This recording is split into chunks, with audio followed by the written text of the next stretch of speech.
नमस्ते दोस्त, स्वागत है आपका।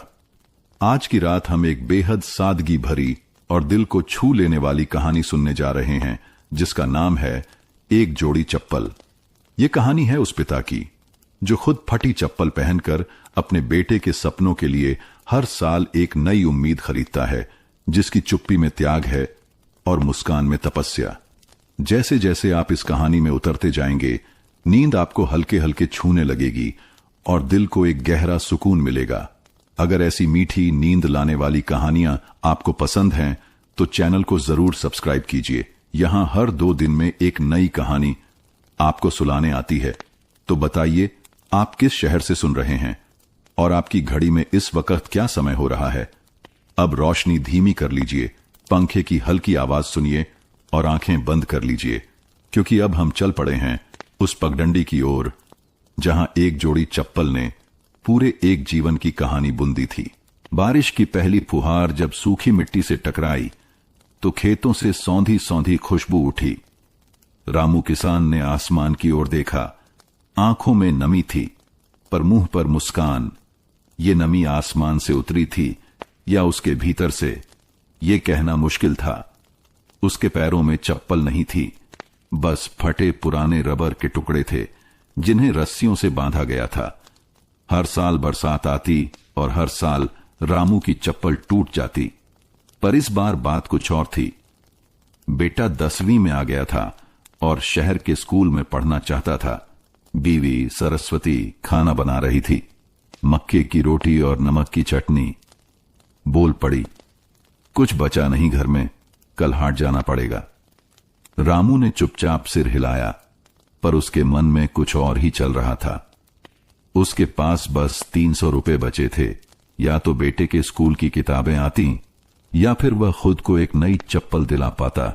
और फिर जैसे हर साल होता था, उसने बेटे की कॉपियों का हिसाब लगाया और अपनी चप्पल को फिर से एक रस्सी से बांध दिया। रात को उसने लालटेन के नीचे बैठकर बेटे का स्कूल फॉर्म भरा। उसके हाथ कांप रहे थे। वो लिख तो रहा था बेटे का नाम, पर हर अक्षर के साथ उसकी अपनी जरूरतें मिटती जा रही थीं। पास ही दरवाजे के पास रखी फटी हुई चप्पल पड़ी थी, मानो वो भी देख रही थी अपने मालिक की मजबूरी। रात को जब सब सो गए, रामू खाट पर लेटा मिट्टी की दीवारों को देखता रहा। उसे वो दिन याद आया जब उसके पिता ने उसे पहली चप्पल दिलाई थी, वो भी तब जब उन्होंने अपनी बीड़ी छोड़ दी थी 1 महीने के लिए। पर रामू ने तय कर लिया था, बेटे को पढ़ाना है, चाहे कुछ भी हो जाए। सपने में वो खेतों में भाग रहा था। पांव में नई चप्पलें थीं, पर पीछे कोई कह रहा था, रामू, ये तेरी नहीं, तेरे बेटे की है। सुबह की हवा में हल्की सी ठंडक थी और सूरज धीरे धीरे पूरब से झांक रहा था। गांव के कच्चे रास्ते पर धूल अब गीली हो चली थी। रात की बारिश का असर हर तरफ था। रामू खेत की ओर निकल पड़ा। कंधे पर फावड़ा, सिर पर गमछा और पांवों में वही टूटी चप्पलें। हर कदम पर कीचड़ चिपकता और चप्पल कभी निकल जाती, कभी पलट जाती। पर रामू के चेहरे पर शिकन नहीं थी। उसे आदत थी, जैसे एक पुराने गीत की लय जिसे बार बार गुनगुनाने से दुख कम लगने लगे। रास्ते में गांव के छोटे बच्चे स्कूल जा रहे थे। टिफिन के डब्बे, बस्ते और चमचमाते जूते। रामू उन्हें देखकर मुस्कुराया, फिर उसकी आंखों के सामने अपना बचपन तैरने लगा। कुछ दशक पहले रामू भी कभी बच्चा था। नंगे पांव, बेतरतीब बाल और आंखों में हौसला। उसका स्कूल गांव के पीपल के नीचे लगता था। टीचर मास्टर जी के पास एक टूटी कुर्सी और एक छड़ी थी और बहुत सारा गुस्सा। रामू को पढ़ने का शौक था, लेकिन पांव में कभी चप्पल नहीं रही।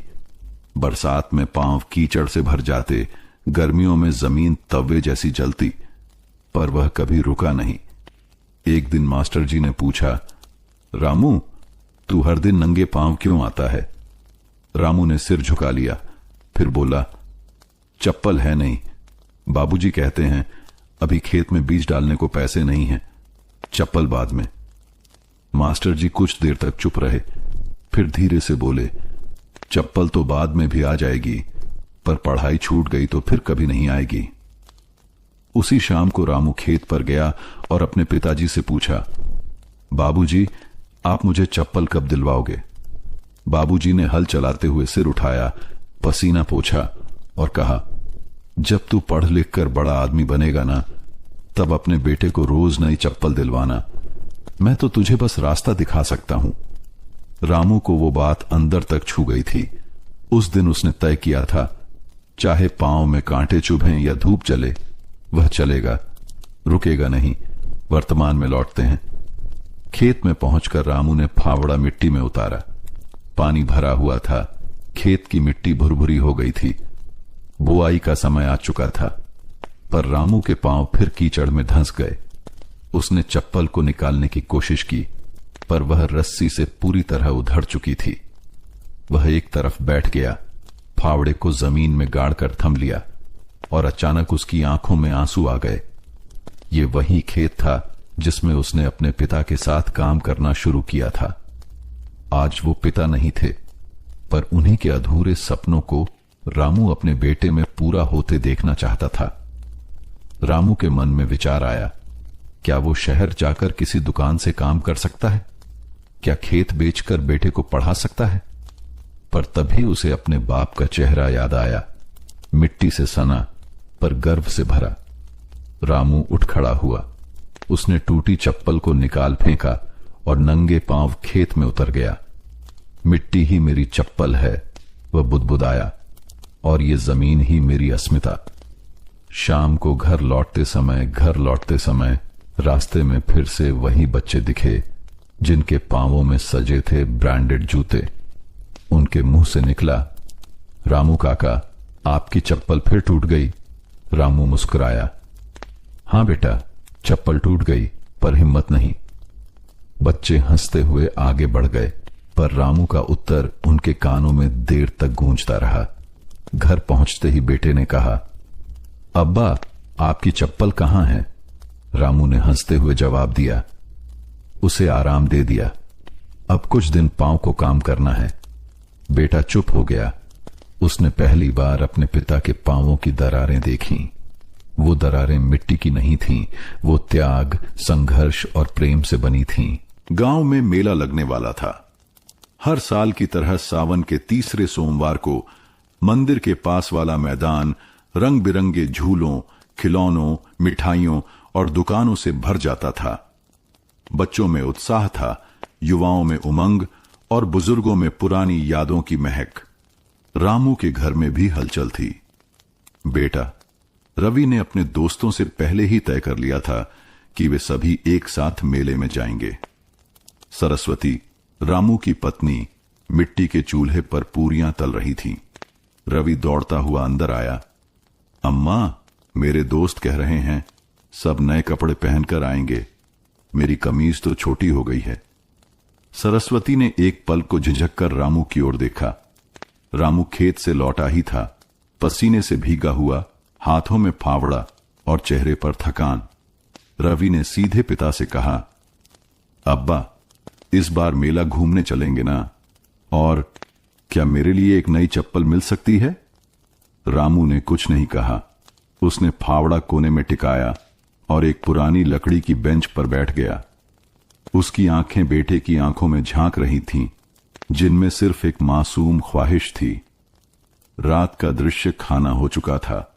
सरस्वती ने धीरे से कहा, रवि बड़ा हो रहा है, अब उसके मन की बातों को समझना जरूरी है। रामू ने दीवार पर टंगी पोटली से 50-50 के 3 नोट निकाले, कुल 150 रुपए। उसमें से 100 रुपए बेटे की स्कूल फीस के लिए रखे गए थे। बचे 50 रुपए में क्या आता है? एक छोटी सी चप्पल, वो भी शायद मेला देखकर लौटते वक्त टूट जाए। रामू ने गहरी सांस ली और सोने चला गया, लेकिन आंखें बंद नहीं हुईं। उससे याद आया, जब वह रवि की उम्र का था, तब उसे भी मेले में जाने का बहुत मन होता था, लेकिन उसके पिता कहते, चप्पल पहनकर मेला घूमोगे तो खेत के रास्ते कीचड़ कौन सहेगा? रामू वो मेला कभी नहीं देख पाया, पर आज उसका बेटा देखेगा, ये उसने तय कर लिया। अगली सुबह रामू सबसे पहले उठा। गांव की गलियों से होते हुए वह उस पुराने मोची की दुकान पर पहुंचा जो हाट के कोने में बैठा करता था। मास्टर रामू, मोची ने मुस्कुराते हुए कहा, आज तड़के कैसे आना हुआ? रामू ने जेब से नोट निकालकर कहा, बच्चे के लिए चप्पल चाहिए, बढ़िया नहीं पर चले इतनी कि मेला घूमा जा सके। मोची ने एक जोड़ी दिखाई, हल्की सी पर मजबूत। ये ठीक है। रामू ने चप्पल हाथ में लेकर उसकी सिलाई देखी, फिर पैसे थमा दिए। मोची ने पूछा, अपने लिए कुछ नहीं? रामू ने सिर हिलाया, मेरी चप्पल तो खेत से ही सिल जाती है अब। मेला का दिन रवि ने नई चप्पल पहनकर जैसे ही कदम उठाया उसका चेहरा खिल उठा। अब्बा चलो ना। उसने रामू का हाथ पकड़ लिया। रामू मुस्कुराया, तू जा बेटा, मैं बाद में मिलूंगा। रवि अपने दोस्तों के साथ चला गया। सरस्वती ने पूछा, तुम क्यों नहीं जा रहे? रामू ने कहा, थोड़ी मिट्टी देखने खेत जाना है। लेकिन वो खेत नहीं गया। वह उसी मैदान के एक कोने में खड़ा रहा जहां से उसका बेटा दिख सके, झूलों पर हंसता हुआ, गुब्बारे खरीदता, गोलगप्पे खाते हुए। रामू की आंखों में नमी थी। उसने अपने लिए कुछ नहीं लिया, पर उसे सब मिल गया था। रात को वापसी रवि लौट कर आया, थका हुआ, पर आंखों में चमक थी। अब्बा बहुत मजा आया, देखो ये खिलौना और ये बांसुरी। रामू मुस्कुराया, अब्बा अगली बार आप भी चलना, आप भी झूला झूलना। रामू ने उसका सिर सहलाया, तेरे साथ चलूंगा, अगली बार चप्पल मेरी होगी। रवि कुछ नहीं बोला, पर उसके चेहरे पर समझदारी का एक नया रंग था। उस रात जब सब सो गए, रामू खाट पर बैठा हुआ था। उसके पांवों में कोई चप्पल नहीं थी, लेकिन मन में संतोष था।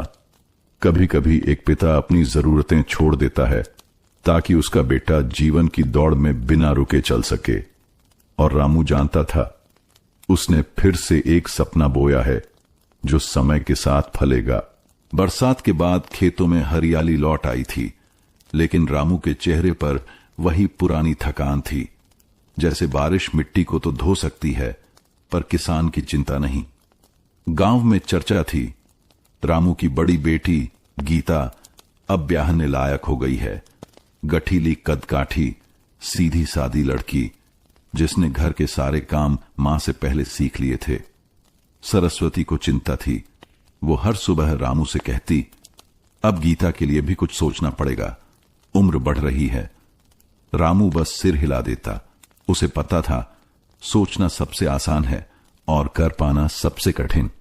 शादी का प्रस्ताव एक दिन सरपंच का भतीजा रामू के खेत पर आया। रामू काका, एक रिश्ता है, लड़का ठीक है, पढ़ा लिखा भी है, ट्रैक्टर चलाता है, खेत संभालता है। रामू ने पूछा, कुछ मांग पट्टी? बस हल्का फुल्का 50,000 नकद, एक साइकिल और बेटी को 5 साड़ियां देनी होंगी। रामू चुप रह गया। उसने सिर नीचे कर लिया और मिट्टी को देखा, जैसे उससे पूछ रहा हो, क्या तू फिर मेरी मदद करेगी? घर का हिसाब रात को रामू ने संदूक खोला। एक पुराना लोहा का संदूक, जिसमें उसकी हर उम्मीद बंद थी। कागज के नीचे छुपा कर रखे कुछ नोट, 2,000 रुपए, एक टूटी घड़ी और सरस्वती की शादी में मिले चांदी के 2 पुराने कड़े। बेटी की शादी है, सरस्वती ने कहा। इन कड़ों को अब कौन देखेगा, बेच दीजिए। रामू ने मुंह मोड़ लिया। नहीं, ये तुम्हारी आखिरी चीजें हैं। पर वो जानता था, अगर वो आज अपने आप से एक कुर्बानी नहीं देगा तो कल बेटी की आंखों में आंसू होंगे। कर्ज की ओर कदम अगले दिन रामू बैंक नहीं गया। उसने गांव के सूदखोर महाजन के दरवाजे पर दस्तक दी। रामू, तुम यहां? महाजन ने व्यंग्य से देखा। बिटिया की शादी है, रामू ने कहा। 30,000 चाहिए, ब्याज जैसा कहो। महाजन ने मुस्कुराकर कहा, ब्याज 5% महीने का, खेत की गिरवी पर दस्तखत करने होंगे। रामू ने एक पल को सोचा, खेती उसकी जान थी, पर बेटी की शादी उसके आत्मसम्मान का सवाल थी। उसने दस्तखत कर दिए। महाजन ने नोट गिने और कहा, ये लो चप्पल वाले किसान, अब ब्याह कर लो बेटिया का। रामू के कानों में ये शब्द चुभे, चप्पल वाला किसान। जैसे उसकी गरीबी पर मुहर लगा दी गई हो। शादी की तैयारी धीरे धीरे आंगन सजने लगा। गीता के लिए साड़ियां आईं, साइकिल खरीदी गई, पंडित ने तारीख निकाली और न्योते बंटने लगे। गांव की औरतें गीत गा रही थीं। सरस्वती की आंखों में आंसू थे, क्योंकि वो जानती थी कि यह शादी सिर्फ एक बेटी का विदा नहीं, बल्कि उसके पति के आत्मसम्मान का भी बलिदान है। रामू खेत नहीं जा रहा था।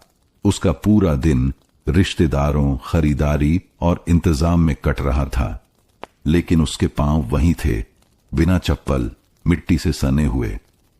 शादी का दिन मंडप सजा था। लड़के वाले आए, सब ठीक ठाक था। संगीत, हंसी और हल्का सा डर। गीता ने झुककर पिता के पांव छुए। रामू ने उसे गले लगाया और फुसफुसाया, बेटी, तू जहां जा रही है वहां मेरी इज्जत भी साथ ले जा रही है, संभाल कर रखना। शादी संपन्न हुई। सब चले गए। रामू चुपचाप मंडप के कोने में बैठ गया, जहां उसका फटा हुआ चप्पल कीचड़ में दबा पड़ा था। कर्ज का एहसास अगले दिन महाजन आया। ब्याज शुरू हो गया है रामू। रामू ने सिर झुका लिया। खेत पर जाना फिर से शुरू हुआ। उसने ठेले पर भी काम करना शुरू कर दिया। रात को मजदूरी, दिन में खेती। सरस्वती ने कहा, इतनी मेहनत मत करो, तबीयत खराब हो जाएगी। रामू ने कहा, जब तक ये कर्ज उतर नहीं जाता तब तक मेरी चप्पल पहनने की भी हैसियत नहीं। रामू जानता था कि उसकी जिंदगी अब दो हिस्सों में बंट गई है। एक जो गीता के साथ विदा हो गई, और दूसरी जो बेटे के भविष्य और खेत के कर्ज में उलझी रह गई। लेकिन उसने एक वादा किया था कि वो अपने बेटे के पांवों में कभी फटा हुआ चप्पल नहीं आने देगा। और अपने लिए शायद एक दिन। सुबह की पहली घंटी स्कूल के गेट पर बज रही थी। बच्चे लाइन में लगकर अंदर जा रहे थे। कुछ यूनिफॉर्म में, कुछ आधे बटन बंद किए हुए, और कुछ के चेहरे पर पहली बार स्कूल जाने की झिझक। रवि भी उसी लाइन में था। पैरों में नई नहीं, लेकिन मां द्वारा रगड़ रगड़ कर धोई गई चप्पल, कंधे पर पुराना बैग और आंखों में शहर के स्कूल का पहला सपना। रामू उसे स्कूल तक छोड़ने आया था, दूर से खड़ा, दीवार की आड़ में, क्योंकि रवि ने कहा था, अब्बा आप भीतर मत आना, यहां सबके पिता अच्छे कपड़े पहनते हैं। रामू मुस्कुराया था। बिना कुछ कहे लौट गया, लेकिन उसके कंधों पर उस पल चप्पल से ज्यादा भारी एक बात रखी थी, अपने ही बेटे की नजरों में छोटा पड़ने का डर। शहर का स्कूल, गांव का लड़का, कक्षा में सब कुछ अलग था। फर्नीचर लकड़ी का नहीं, लोहे का था। ब्लैक बोर्ड बड़ा था और टीचर अंग्रेजी में बोलते थे। रवि को सब कुछ नया लगा। पास बैठा लड़का बोला, तू कहां से आया? बगल वाले गांव से। कपड़े तेरा यूनिफॉर्म नहीं लग रहा। रवि चुप हो गया। तेरी चप्पल देख, मेरे घर में ऐसा पोछा लगाते हैं। कक्षा में कुछ बच्चों ने हंसी उड़ाई। रवि ने पांव मोड़ लिए, जैसे मिट्टी में वापस छिप जाना चाहता हो। रामू की बेचैनी उधर। रामू खेत में था, लेकिन ध्यान बार बार शहर की सड़क और स्कूल की खिड़की पर चला जाता। क्या रवि ठीक से पहुंच गया? क्या उसे सीट मिली? क्या कोई उसके फटे बैग या चप्पल को लेकर कुछ कहेगा? शाम को रवि लौटा, चेहरा उतरा हुआ, आंखें बुझी बुझी। कैसा रहा स्कूल? रामू ने पूछा। ठीक, रवि ने संक्षिप्त जवाब दिया और अंदर चला गया। रामू समझ गया, किसी ने कुछ कहा होगा, लेकिन वह कुछ नहीं बोला। उसने चुपचाप अपने फटे चप्पलों को देखा, जैसे उन पर सारा दोष डाल दिया गया हो। सरस्वती की चिंता। रात को सरस्वती ने धीरे से कहा, कुछ करना पड़ेगा। शहर के बच्चे अलग तरह के होते हैं। रवि को शर्म आ रही है अपनी हालत पर। रामू ने सिर झुका लिया। उसने अब तक बेटे की पढ़ाई के लिए खुद की चप्पल, गर्मी की बनियान और त्योहार की मिठाई तक छोड़ दी थी। अब क्या करें? सरस्वती ने पूछा। एक नई यूनिफॉर्म, एक नया बैग और जूते चाहिए होंगे, रामू बोला। पैसे? सोच रहा हूं, एक बकरी बेच दूं। बकरी का अर्थ वो बकरी रामू के पास 4 साल से थी। गीता की विदाई पर आई थी और घर की एक तरह की सदस्य बन चुकी थी। लेकिन अब बेटे के आत्मसम्मान की कीमत उसे चुकानी थी। अगले दिन रामू हाट ले गया, बकरी को गले से बांधा, पीठ थपथपाई और फुसफुसाया, तू चली जाएगी तो मेरा बेटा थोड़ा ऊंचा खड़ा हो सकेगा। बकरी की आंखें मासूम थीं, जैसे कुछ समझ रही हो। रामू को ठीक दाम नहीं मिला, पर जो भी मिला लेकर सीधे बाजार पहुंचा। खरीदारी दुकानदार ने पूछा, कौन सी यूनिफॉर्म चाहिए? रामू ने कागज से स्कूल का नाम दिखाया, फिर बैग, जूते और मोजे लिए। जाते जाते दुकानदार बोला, अपने लिए कुछ लेंगे? रामू मुस्कुराया, नहीं, मेरे लिए तो खेत की मिट्टी ही काफी है। अगली सुबह जब रवि उठा तो बिस्तर के पास एक थैला रखा था। उसमें यूनिफॉर्म, नया बैग और जूते थे। अब्बा, ये सब? रामू ने सिर पर हाथ फेरा। अब तू किसी से पीछे नहीं रहेगा बेटा, मेरी इज्जत अब तेरे कपड़ों से दिखेगी। रवि की आंखें भर आईं। पर आपने कैसे? एक बकरी गई, पर तू तो अब दौड़ेगा। रवि चुपचाप पांव में जूते पहनने लगा, पर उसका मन अब्बा की चप्पल पर अटक गया, जो कीचड़ में सनी हुई दरवाजे के कोने में पड़ी थी। रवि स्कूल गया, इस बार आत्मविश्वास के साथ। कक्षा में कुछ नए दोस्त बने और कोई उसकी चप्पल पर हंसा नहीं। लेकिन उस दिन पहली बार रवि ने समझा कि असली शिक्षा किताबों से नहीं, अपने पिता की चुप कुर्बानियों से मिलती है। रवि अब पहले जैसा बच्चा नहीं रहा था। शहर के स्कूल में पढ़ते पढ़ते उसके हाव भाव बदलने लगे थे। वो अब शब्द कम और सोच ज्यादा करता था। हर शनिवार जब वह घर लौटता तो सबसे पहले दरवाजे के पास पड़ी अब्बा की वही पुरानी रस्सियों से बांधी चप्पल उसे देखती। धूप में पड़ी चप्पल के कोने तक घिस चुके थे और तलवों में अब कोई पकड़ नहीं बची थी। एक दिन जब वह अंदर आया तो देखा रामू खेत से लौटकर चप्पल एक तरफ फेंक गमछा निचोड़ रहा था। रवि चुपचाप उनके पास गया। अब्बा, आपको नई चप्पल दिलानी है, चलिए बाजार चलते हैं। रामू की चुप्पी। रामू ने हाथ का गमछा बंधा और रवि की ओर देखा। तू शहर में पढ़ाई कर रहा है, तेरे खर्चे ही पूरे नहीं हो रहे, मेरे लिए क्या जरूरत? रवि बोला, जरूरत नहीं है अब्बा, हक है। अब आपकी जरूरत मेरी जिम्मेदारी बन गई है। रामू कुछ नहीं बोला। उसने सिर झुका लिया, फिर धीरे से मुस्कुराया। चप्पल से ज्यादा मुझे तेरी ये सोच प्यारी लग रही है। सरस्वती की नजरें अंदर रसोई में। सरस्वती ने यह संवाद सुना। वो बाहर आई, हाथ में आटा सना हुआ था। उसने रवि को देखा। उसके बेटे में अब वही किसान बोल रहा था जो कभी फटे चप्पल पहनकर सपना बोता था। अब्बा जिद्दी हैं, उसने कहा, पर अगर तू ज्यादा जिद करेगा तो मान ही जाएंगे। रवि ने मुस्कुराकर कहा, मैं तो उन्हें अब बाजार घसीट कर ले जाऊंगा। बाजार की तैयारी। अगली सुबह रवि ने अपनी पुरानी बचत निकाली। पढ़ाई के लिए मिले स्कॉलरशिप के पैसे में से कुछ बचा कर रखे थे। उसने दोपहर को खेत में जाकर अब्बा से कहा, अब और बहाने नहीं चलेंगे, आज आपको नई चप्पल पहननी है। रामू ने देखा, बेटे की आंखों में वो कठोर आग्रह था जो एक पिता सालों से अपने भीतर दबाता आया था। ठीक है, रामू बोला, पर एक शर्त पर। मेरे लिए सबसे सस्ती वाली लेंगे, आपके लिए सबसे मजबूत वाली लेंगे, रवि ने कहा। बाजार की दुकान। दोनों पिता पुत्र बाजार की वही दुकान पर पहुंचे जहां कभी रामू रवि के लिए चप्पल खरीदने आया था। दुकानदार ने रामू को देखा। अरे रामू काका, आज खुद के लिए कुछ? रवि बोला, हां, अब्बा की सेवा की असली कीमत तो हम कभी चुका नहीं सकते, पर आज उनके पैरों को थोड़ा आराम दे सकें, बस यही कोशिश है। दुकानदार ने एक मजबूत जोड़ी चप्पल निकाल कर दी। रामू ने पहली बार चप्पल को हाथ में लिया। उसका वजन बहुत हल्का था, पर भावनाओं का बोझ भारी। उसने पैर में डाला, चप्पल एकदम फिट थी। रवि ने कहा, अब्बा कैसी लग रही है? रामू की आंखों में हल्की नमी थी। ऐसी लग रही है जैसे अब पांव नहीं, सपना चल रहा हो। घर की वापसी। जब वे घर लौटे तो पहली बार रामू का पांव आत्मसम्मान से भरा हुआ था। गांव के मोड़ पर रामू ने देखा, कुछ बच्चे खेल रहे थे। एक बच्चा बोला, रामू काका, आज तो आप हीरो लग रहे हो। रामू हंस पड़ा। सरस्वती ने दरवाजे से देखा। उसका पति पहली बार बिना झिझक मुस्कुरा रहा था। रात का संवाद। रात को खाना खाते समय रवि बोला, अब्बा, मैंने आपसे बहुत कुछ सीखा है, पर सबसे बड़ा सबक यह सीखा कि चुप रहकर सब सह लेना कोई कमजोरी नहीं होती, वो ताकत होती है। रामू ने बेटे की पीठ थपथपाई।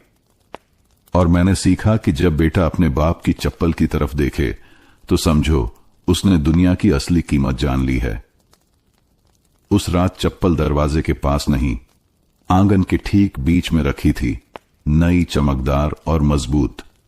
और उसके साथ बैठा किसान, जिसने नंगे पांव रहकर अपने बेटे के लिए पूरी जमीन नाप दी थी।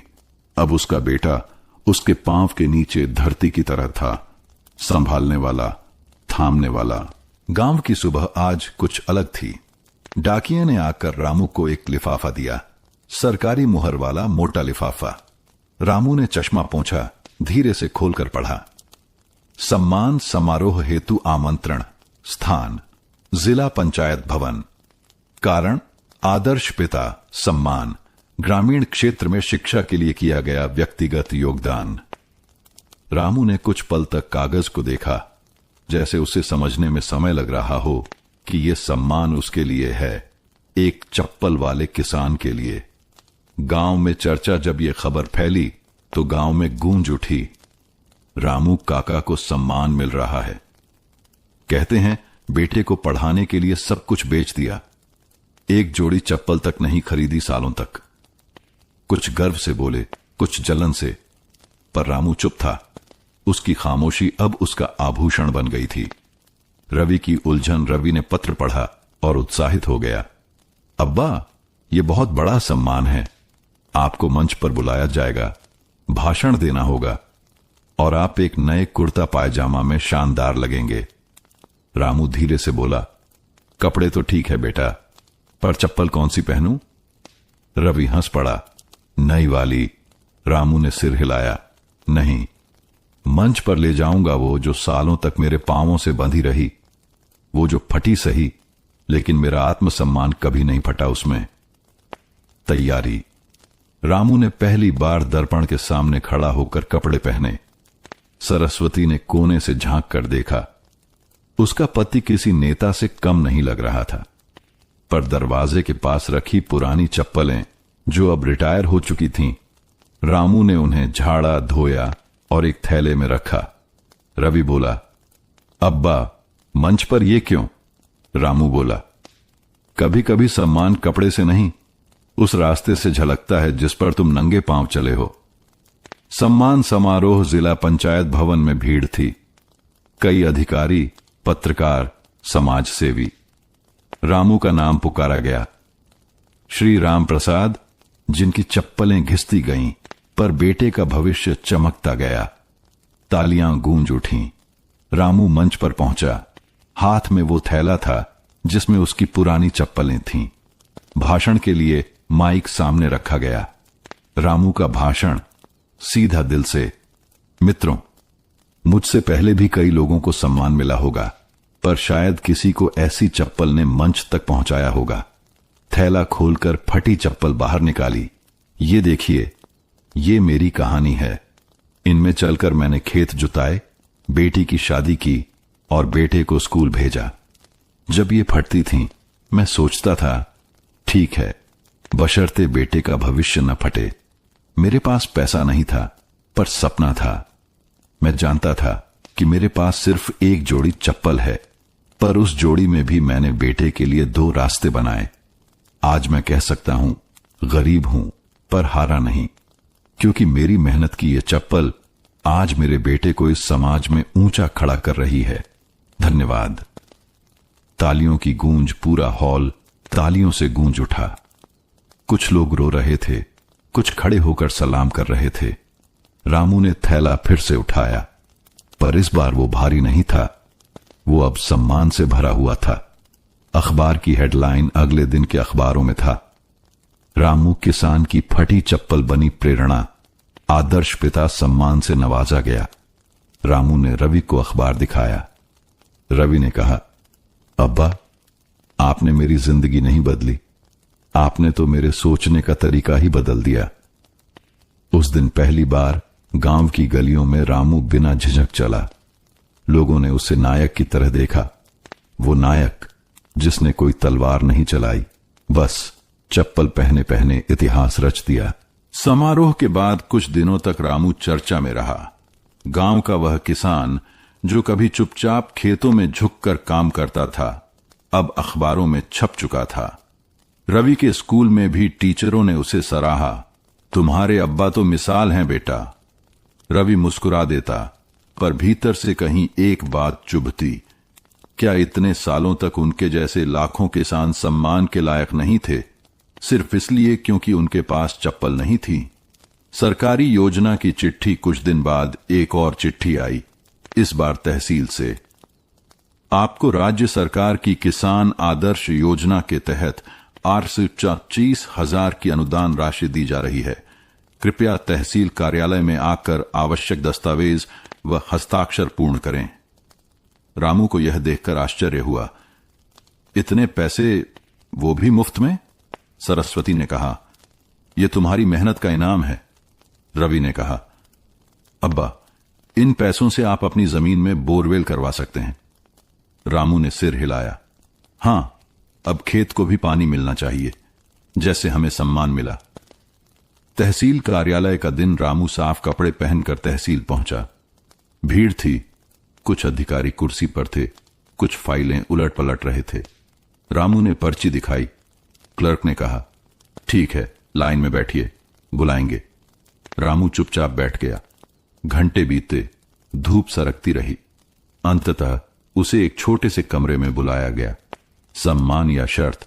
भीतर कुर्सी पर बैठा एक अफसर था, चश्मा लगाए, मोबाइल पर बात करता हुआ।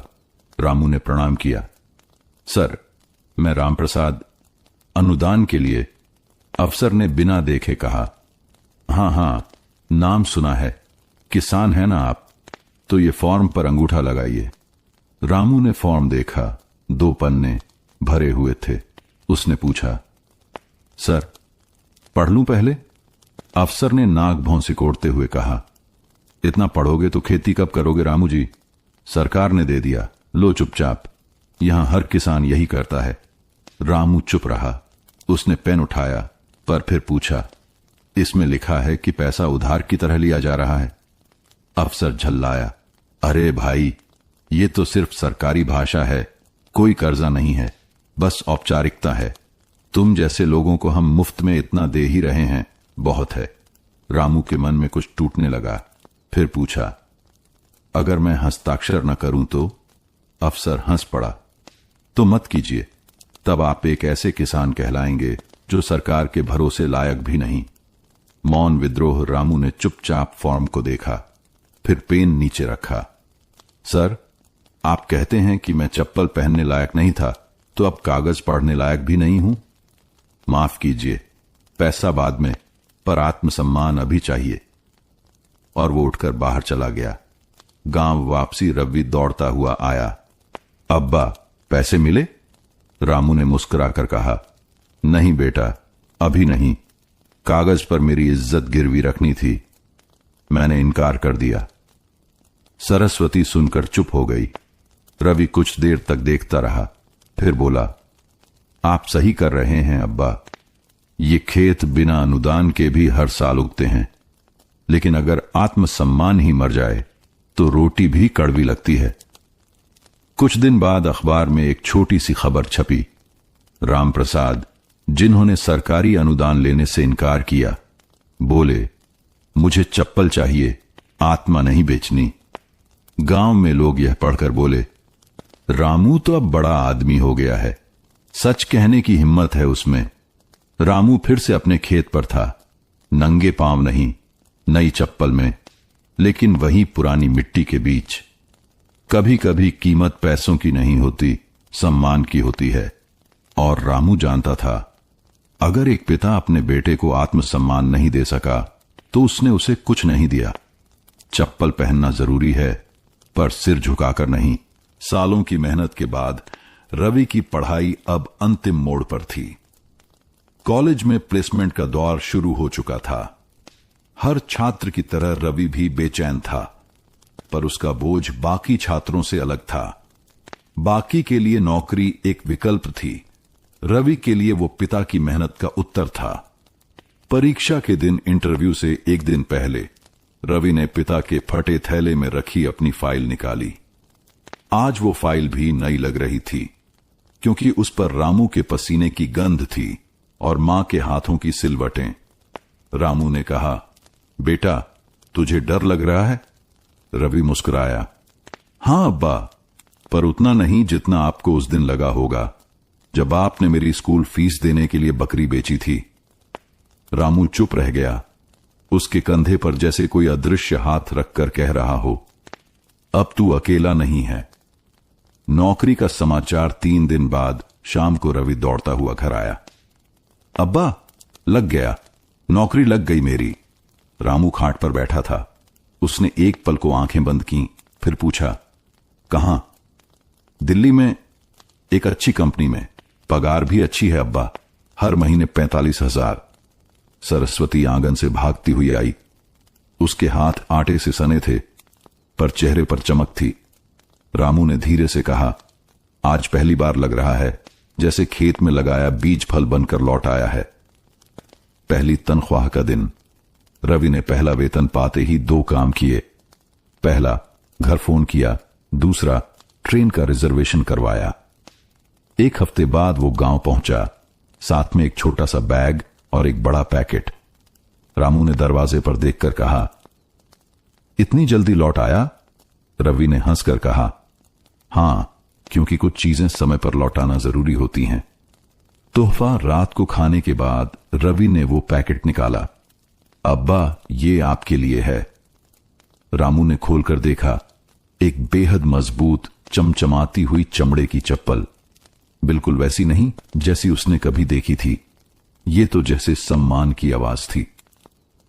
रवि, इसकी क्या जरूरत थी? रामू ने पूछा। जरूरत नहीं अब्बा, ये कर्ज चुकाना था। रामू की आंखें भर आईं, पर उसने आंसू छुपा लिए। अगली सुबह का दृश्य, रामू ने पहली बार नई चप्पल पहनी और खेत की ओर चला। अब उसका पांव न तो कीचड़ में डूब रहा था, न ही फिसल रहा था। हर कदम जैसे कह रहा था, मैं आज थोड़ा ऊंचा हूं, क्योंकि मेरा बेटा मुझे उठाकर ले जा रहा है। गांव के बच्चे बोले, रामू काका, नई चप्पल में तो फिल्मी हीरो लग रहे हो। रामू मुस्कुराकर बोला, हीरो वही होता है बेटा जो अपने बाप की चप्पल बदल सके। रात का संवाद। सरस्वती बोली, इतना बड़ा बेटा हो गया है हमारा, अब हमारी बारी है आराम करने की। रामू हंसकर बोला, नहीं, अब आराम नहीं, अब खेत की मिट्टी को वो लौटा दूंगा जो उसने मुझे बिना शर्त दिया, उम्मीद। रवि ने कहा, अब्बा, आपने मेरे लिए जो किया वो कोई किताब नहीं सिखा सकती। मैं जहां भी जाऊंगा, लोग जब पूछेंगे कि तुम कौन हो, तो मैं कहूंगा, एक किसान का बेटा हूं जिसकी फटी चप्पल ने मुझे खड़ा किया। उस रात रामू के पास न तो कोई सरकारी सम्मान था, न कोई अखबार की हेडलाइन, पर उसके पैरों में वो चप्पल थी जो उसके बेटे ने प्यार से दी थी, और उसके दिल में वो सुकून था जो एक पिता को तब मिलता है जब उसका बेटा उसकी कीमत समझता है। फटे कपड़ों और घिसी चप्पलों के पीछे छुपी आत्मा की कीमत। बरसात शुरू हो चुकी थी। आसमान हर शाम भीगने लगता और मिट्टी से वही पुरानी सौंधी खुशबू उठती जो रामू की आत्मा में बसी हुई थी। लेकिन इस बार रामू अब खेत पर पहले जितनी देर तक नहीं टिक पाता था। सांसें उखड़ने लगी थीं, कमर पहले जैसी सीधी नहीं रहती थी। रवि ने डॉक्टर से दिखाया। उम्र हो रही है, फेफड़ों में कमजोरी है। डॉक्टर ने कहा, आराम कराना जरूरी है। पर रामू बोला, खेत आराम मांगता है क्या? तो फिर मैं कैसे ले लूं? एक शाम की बात, उस दिन बहुत जोर की बारिश थी। रामू आंगन में बैठा चुपचाप बाहर देख रहा था। धूप में सूख रही मिट्टी अब कीचड़ बन चुकी थी, जैसे जिंदगी का एक चक्र पूरा हो रहा हो। उसने अपनी नजर दरवाजे के कोने में रखी एक पुरानी थैली पर टिकाई, वही थैली जिसमें उसकी फटी चप्पल अब भी संभाल कर रखी थी। उसने रवि को बुलाया, बेटा जरा वो थैली ले आ। रवि हैरान हुआ, अब्बा अभी बारिश है, आप क्यों? ले आ बेटा। वो जोड़ी फिर से हाथ में रामू ने थैली से चप्पल निकाली। वो अब और भी जर्जर हो चुकी थी, किनारों से मुड़ी हुई, तलवे से पूरी तरह छिन्न भिन्न। पर जैसे ही रामू ने उसे हाथ में लिया, वो चप्पल फिर से जीवित हो उठी, जैसे उसमें उसकी सारी स्मृतियां बंद थीं। बेटा, तू जानता है इनके साथ मैंने क्या क्या देखा? रवि चुपचाप बैठ गया। उसने सिर्फ सिर हिलाया। रामू की आत्म स्वीकृति। इन चप्पलों के साथ मैंने खेतों की लकीरें बनाई, तेरी स्कूल की फीस दी, तेरी बहन को विदा किया और अपने स्वाभिमान को कभी गिरने नहीं दिया। लोगों को ये फटी लगती है, मुझे ये मेरी आत्मा जैसी लगती है, सादी, थकी हुई, पर कभी झुकी नहीं। रवि की आंखें भर आईं। अब्बा, अब उन्हें रहने दो, अब मैं हूं ना, सब संभाल लूंगा। रामू मुस्कुराया, हां बेटा जानता हूं, अब तू है, इसलिए अब मैं इन्हें आराम देने की सोच रहा हूं। वसीयत जैसी बात उस रात रामू ने रवि को अपने पास बुलाया। एक बात कहनी है बेटे। हां अब्बा, जब मैं न रहूं तो इन चप्पलों को मत फेंकना, इन्हें मिट्टी में दबा देना मेरे साथ, क्योंकि इनका जीवन मेरा जीवन था और मेरा आत्मसम्मान इनकी धूल में बसता है। रवि ने चुपचाप सिर झुका दिया। उसने पहली बार जाना कि किसी पिता की वसीयत जायदाद नहीं होती, वो स्मृतियां होती हैं। अंतिम बारिश, एक रात तेज बारिश हो रही थी। रामू खाट पर लेटा था। कमजोरी बढ़ गई थी, सांसें टूट टूट कर आ रही थीं। सरस्वती ने कहा, कुछ चाहिए रामू? रामू ने धीमे से कहा, बस मेरी वो जोड़ी चप्पल लाकर रख दो पास में। सरस्वती चुपचाप उठी, थैली से चप्पल निकाली और रामू के तकिए के पास रख दी। रामू ने हल्के से उन्हें छुआ, फिर धीरे धीरे आंखें बंद कर लीं। सुबह का सूरज, सुबह गांव में एक खबर फैल गई, रामू काका नहीं रहे। रवि चुपचाप खड़ा था। भीगे आंगन में पिता की देह थी और बगल में उनकी फटी हुई चप्पलें। अंतिम संस्कार के समय रवि ने वो जोड़ी चप्पल अपने हाथ में ली। अब्बा, आपने कहा था आपकी ये चप्पलें आपके साथ जानी चाहिए, तो जाएंगी। वो चप्पल रामू के साथ अग्नि को समर्पित कर दी गईं। एक जीवन और एक यात्रा का अंतिम पड़ाव। कहानी अब पूरी नहीं हुई थी, बल्कि अब वो चप्पल इतिहास बन गई थी। उसने जो रास्ता तय किया, वो अब रवि की आत्मा में जड़ें जमा चुका था। अब कोई उसे किसान का बेटा कहे तो वो गर्व से कहता, हां, उस किसान का जिसकी एक जोड़ी चप्पल ने मुझे आदमी बनाया। समय बीतता गया। रामू की मृत्यु को अब 6 महीने हो चुके थे, पर उसका असर अब भी घर की हर चीज में महसूस होता था। खाली खाट, आंगन की दीवार और सबसे ज्यादा उस कोने में जहां चप्पलें कभी रखी जाती थीं। रवि अब नौकरी पर लौट चुका था, पर अब उसमें पहले वाली हड़बड़ी नहीं थी। अब हर फैसले से पहले वह ठहरता था, जैसे कोई भीतर से कहता हो, पांव से नहीं, सोच से चल बेटा। पुराना थैला, एक नया भाव। एक रविवार को रवि अपने पुराने सामान को साफ कर रहा था। अलमारी के कोने में एक फटा हुआ थैला मिला, जिसमें एक और जोड़ी पड़ी थी, रामू की आखिरी बची हुई चप्पलें। ये वही जोड़ी थी जिसे रामू ने बेटे की नौकरी लगने के बाद रोज पहनना शुरू किया था। नई थी, लेकिन मिट्टी की सादगी अब भी उनमें बसती थी। रवि ने चप्पलों को गोदी में लिया। कुछ देर यूं ही देखता रहा। फिर एक विचार आया, यह सिर्फ चप्पल नहीं है, ये मेरे पिता की पूरी कहानी है। लोगों को यह देखनी चाहिए, समझनी चाहिए। जिला संग्रहालय से संपर्क। रवि ने जिले के एक छोटे से लोक संस्कृति संग्रहालय में आवेदन किया। वहां एक क्यूरेटर थे, आशीष वर्मा। रवि ने उन्हें फोन पर सब समझाया, अपने पिता की कहानी, फटी चप्पलों से लेकर मंच तक के सफर की पूरी दास्तान। आशीष ने कहा, सर, हम हर साल प्रेरणास्पद ग्रामीण जीवन की वस्तुएं संग्रह करते हैं। आपके पिता की कहानी तो दिल छू लेने वाली है। कृपया चप्पलें और उनके बारे में कुछ लिखित विवरण लेकर आइए। संग्रहालय का दिन। रवि जब संग्रहालय पहुंचा तो उसके हाथ में वही पुरानी जोड़ी चप्पल थी और दिल में पिता की स्मृति। क्यूरेटर आशीष ने चप्पल को बड़े सहेज से हाथ में लिया, जैसे कोई तीर्थ की मिट्टी हो। ये आपकी कहानी का प्रतीक है, उन्होंने कहा। हम इन्हें आत्मसम्मान की चप्पल शीर्षक के साथ प्रदर्शित करेंगे। संग्रहालय में उद्घाटन 1 सप्ताह बाद एक छोटा उद्घाटन समारोह हुआ। स्थानीय अखबारों को बुलाया गया। रवि को मंच पर बुलाया गया और उनसे अनुरोध किया गया कि वे अपनी कहानी संक्षेप में सबको सुनाएं। रवि ने कहा, ये चप्पलें केवल मेरे पिता की नहीं हैं, ये उन तमाम ग्रामीण पिता पुत्र की जोड़ी की पहचान है जो बिना बोले, बिना मांगे, बस चुपचाप कर्ज चुकाते रहते हैं। लोग शहरों में चमकते जूते पहनते हैं, पर देश को खड़ा रखने वाली चप्पलें गांव की मिट्टी में चलती हैं। ये चप्पलें हमें सिखाती हैं कि आत्मसम्मान ब्रांड में नहीं, बल्कि उस आदमी की रीढ़ में होता है जो उन्हें पहनकर चुपचाप अपना कर्तव्य निभाता है। तालियां देर तक बजती रहीं। प्रदर्शन कक्ष में संग्रहालय में एक छोटा सा कांच का बॉक्स था। उसमें रखी थीं रामू की चप्पलें। सामने एक पट्टी लगी थी, एक जोड़ी चप्पल, आत्मसम्मान की यात्रा। राम प्रसाद, ग्रामीण किसान, जिनकी चुप साधना ने एक पीढ़ी को खड़ा किया। बगल में रवि द्वारा लिखा गया एक छोटा नोट भी रखा था, पिता की चप्पलें मुझे चलना सिखा गईं।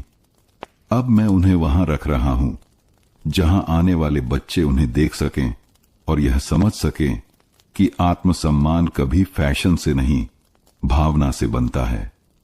अब जब भी कोई संग्रहालय आता तो कांच के उस बॉक्स के पास रुकता। कुछ लोग सिर झुकाते, कुछ तस्वीर लेते और कुछ बस कुछ देर उन चप्पलों को देखते हुए चुप हो जाते। और उस मौन में कहीं रामू की आत्मा मुस्कुरा उठती। अब मेरी चप्पलें कभी फटेंगी नहीं, अब वे हमेशा जमीन से जुड़ी रहेंगी, सबकी आंखों और दिलों में। गांव अब पहले जैसा नहीं रहा था। रामू की मौत के बाद गांव की मिट्टी में एक और गंध घुल गई थी, सम्मान की गंध। पहले लोग रामू को बस एक साधारण किसान कहते थे, अब बच्चे उन्हें चप्पल वाले बाबा कहकर याद करते थे। गांव की पुरानी पाठशाला की दीवार पर अब एक पोस्टर था, आदर्श किसान राम प्रसाद। बच्चों की उत्सुकता। गांव के छोटे बच्चे स्कूल से लौटकर जब अपने पांव से चप्पल उतारते तो आपस में चर्चा करते, तुमने चप्पल की कहानी पढ़ी? रामू काका की? हां, जो बिना चप्पल के भी बेटे को बड़ा अफसर बना दिए। हम भी ऐसे ही बनेंगे। बच्चों के बीच रामू की कहानी अब किसी किताब का हिस्सा नहीं, बल्कि एक जीता जागता सपना बन चुकी थी। ग्राम पुस्तकालय का कोना गांव में एक छोटा सा पुस्तकालय था, जहां अब एक शेल्फ पर रवि की लिखी किताब रखी गई थी, एक जोड़ी चप्पल, मेरे पिता की कहानी। बच्चे अक्सर उसे निकालकर पढ़ते, फटी चप्पल का चित्र देखते और देर तक सोचते रहते, ये चप्पल तो हमारे घरों में भी हैं। रवि की वापसी।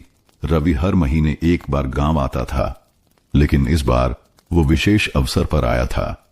गांव के स्कूल ने ग्राम गौरव दिवस मनाने का फैसला किया था, जिसमें रामू को मरणोपरांत सम्मानित किया जाना था। गांव के सरपंच, मास्टर जी और सभी बच्चे खुले आंगन में जुटे थे। रवि मंच पर बुलाया गया। रवि का भावुक भाषण। आप सबको नमस्कार। आज मेरे अब्बा के नाम पर यह कार्यक्रम देखकर मेरा मन भर आया है। वो न तो पढ़े लिखे थे, न कभी मंच पर बोले, लेकिन उन्होंने एक जीवन जिया जो सैकड़ों किताबों से ज्यादा प्रेरणादायक था। मेरे अब्बा ने कभी भाषण नहीं दिया, पर उनकी चप्पलें हर खेत में, हर स्कूल में अपने आप बोलती थीं, आज जब आप सब उन्हें याद करते हैं तो समझिए कि आप सिर्फ एक किसान को नहीं, देश की रीढ़ को याद कर रहे हैं। सम्मान का क्षण रामू की तस्वीर पर माला चढ़ाई गई। बच्चों ने हाथ में छोटे छोटे कार्ड बनाए थे जिसमें लिखा था, मैं भी आत्मसम्मान से जीऊंगा जैसे रामू बाबा जिए। एक बच्ची मंच पर आई। उसने कहा, मुझे भी चप्पल नहीं मिलती थी, मैं शर्माती थी स्कूल आने में, पर जब रामू बाबा की कहानी पढ़ी तो लगा बिना चप्पल के भी सम्मान मिलता है अगर इरादे पूरे हों। पूरा मैदान तालियों से गूंज उठा। खेतों में गूंजता नाम उस दिन के बाद गांव के खेतों में जब भी कोई हल चलाता, किसी पेड़ की छांव में सुस्ताता या बच्चों को चप्पल में खेलते देखता तो एक नाम गूंजता था, रामू। कभी हंसी में, कभी प्रेरणा में और कभी आंखों की नमी में। रामू अब नहीं था, पर उसकी एक जोड़ी चप्पल हर घर, हर खेत, हर पाठशाला में जैसे चल रही थी।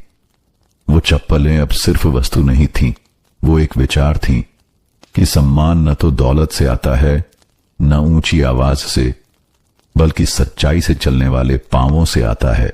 सालों बीत गए थे। रवि अब 50 की उम्र के करीब पहुंच चुका था। दिल्ली में एक प्रतिष्ठित पद पर कार्यरत था, पर दिल अब भी गांव की मिट्टी से जुड़ा था। उसके बेटे आरव की उम्र अब 12 साल थी। शहरी स्कूल में पढ़ता था। कंप्यूटर, अंग्रेजी और विज्ञान की दुनिया में पला बढ़ा बच्चा। पर एक दिन ऐसा आया जब रवि ने महसूस किया, अब वक्त है उसे अपनी असल जड़ों से मिलाने का। गांव की यात्रा गर्मी की छुट्टियों में रवि अपने बेटे आरव को लेकर गांव पहुंचा। आरव ने चारों ओर देखा। कच्चे रास्ते, मिट्टी की दीवारें, कुएं, बैल, सब कुछ उसके लिए अजनबी था। पापा, ये सब तो किताबों में पढ़ा था, आरव ने हैरानी से कहा। रवि मुस्कुराया। हां बेटा, पर आज तू उस किताब के पन्नों पर चलने आया है जिसके पांवों में चप्पल नहीं थी। पुराना थैला, नई पीढ़ी। रात को रवि ने एक अलमारी खोली और एक छोटा लकड़ी का बक्सा बाहर निकाला। उसने आरव को पास बुलाया। आ बैठ, एक कहानी सुनाता हूं। आरव उत्साहित होकर बैठ गया। रवि ने बक्सा खोला। उसमें रखी थी एक जोड़ी पुरानी चप्पल, हल्की घिसी हुई पर अब भी सजीव। ये तेरे परदादा की चप्पल है। चप्पल की कहानी। फिर से रवि ने वही कहानी दोहराई कि कैसे उसके पिता रामू ने इस चप्पल को पहनते हुए बेटे को पढ़ाया, खेत जोते, समाज का सामना किया और आत्मसम्मान को कभी झुकने नहीं दिया। आरव की आंखें गोल हो गईं। पर पापा, इतनी फटी हुई चप्पल कोई क्यों रखता है? रवि ने धीरे से कहा, क्योंकि बेटा, ये चप्पल नहीं, आदमी के पांवों की लड़ाई है। ये बताती है कि बिना चिल्लाए, बिना झुके तू कितना ऊंचा जा सकता है। आरव की आंखों में समझ। आरव ने चप्पल को हाथ में लिया। पहली बार उसने किसी चीज को इतनी श्रद्धा से छुआ। मैं भी इस चप्पल जैसी मेहनत करना चाहता हूं पापा। रवि की आंखें भर आईं। उसने आरव के सिर पर हाथ रखा। जब तू कभी बड़ा आदमी बनेगा ना, तो ये चप्पल तेरे ऑफिस के केबिन में एक कोने में रख देना, ताकि तू कभी ना भूले कि तेरे सपनों की जड़ें कहां हैं। विरासत की वापसी। कुछ साल बाद आरव ने स्कूल में एक प्रोजेक्ट बनाया, द वॉक ऑफ होनर, सम्मान की पदयात्रा। उसमें उसने एक पोस्टर लगाया, अपने परदादा रामू की तस्वीर और नीचे लिखी पंक्तियां, they say heroes wear boots, mine wore a torn pair of slippers and walked straight into history. कहते हैं नायक बूट पहनते हैं। मेरे नायक ने फटी चप्पल पहनी थी और सीधे इतिहास में चला गया। रवि अब बूढ़ा हो चला था। एक दिन वो छत पर बैठा था। पास में वो चप्पल रखी थी, अब एक कांच के फ्रेम में। आरव अब एक युवा प्रोफेसर था। भारत के ग्रामीण विकास पर काम करता था। वो पास आया और बोला, पापा, मैंने आज अपने छात्रों को रामू मॉडल सिखाया। रवि हंस पड़ा। अब मेरा काम पूरा हुआ बेटा। अब ये चप्पल तेरे हाथों में सही जगह पर है। एक जोड़ी चप्पल अब किसी एक आदमी की कहानी नहीं रह गई थी, वो बन गई थी हर उस इंसान की पहचान जिसने संघर्ष के पांवों से सपना सींचा। वो चप्पलें अब इतिहास नहीं थीं, विरासत थीं, और वो विरासत चलती रहेगी हर उस रास्ते पर जहां सम्मान चुपचाप चल रहा हो। हमारी दूसरी कहानी है धान की खुशबू। गांव के एक कोने में एक पुराना कच्चा घर खड़ा था। उसका रंग समय के साथ उतर चुका था, पर उसकी नींव में कोई गूढ़ प्रतीक्षा दबी थी। वहीं रहता था रघुवीर, गांव में जिसे अब सब रघु कहकर बुलाते थे। 25 की उम्र में भी वह उन अधेड़ पुरुषों जैसा लगता था जिन्होंने जीवन से बहुत कुछ पहले ही खो दिया हो।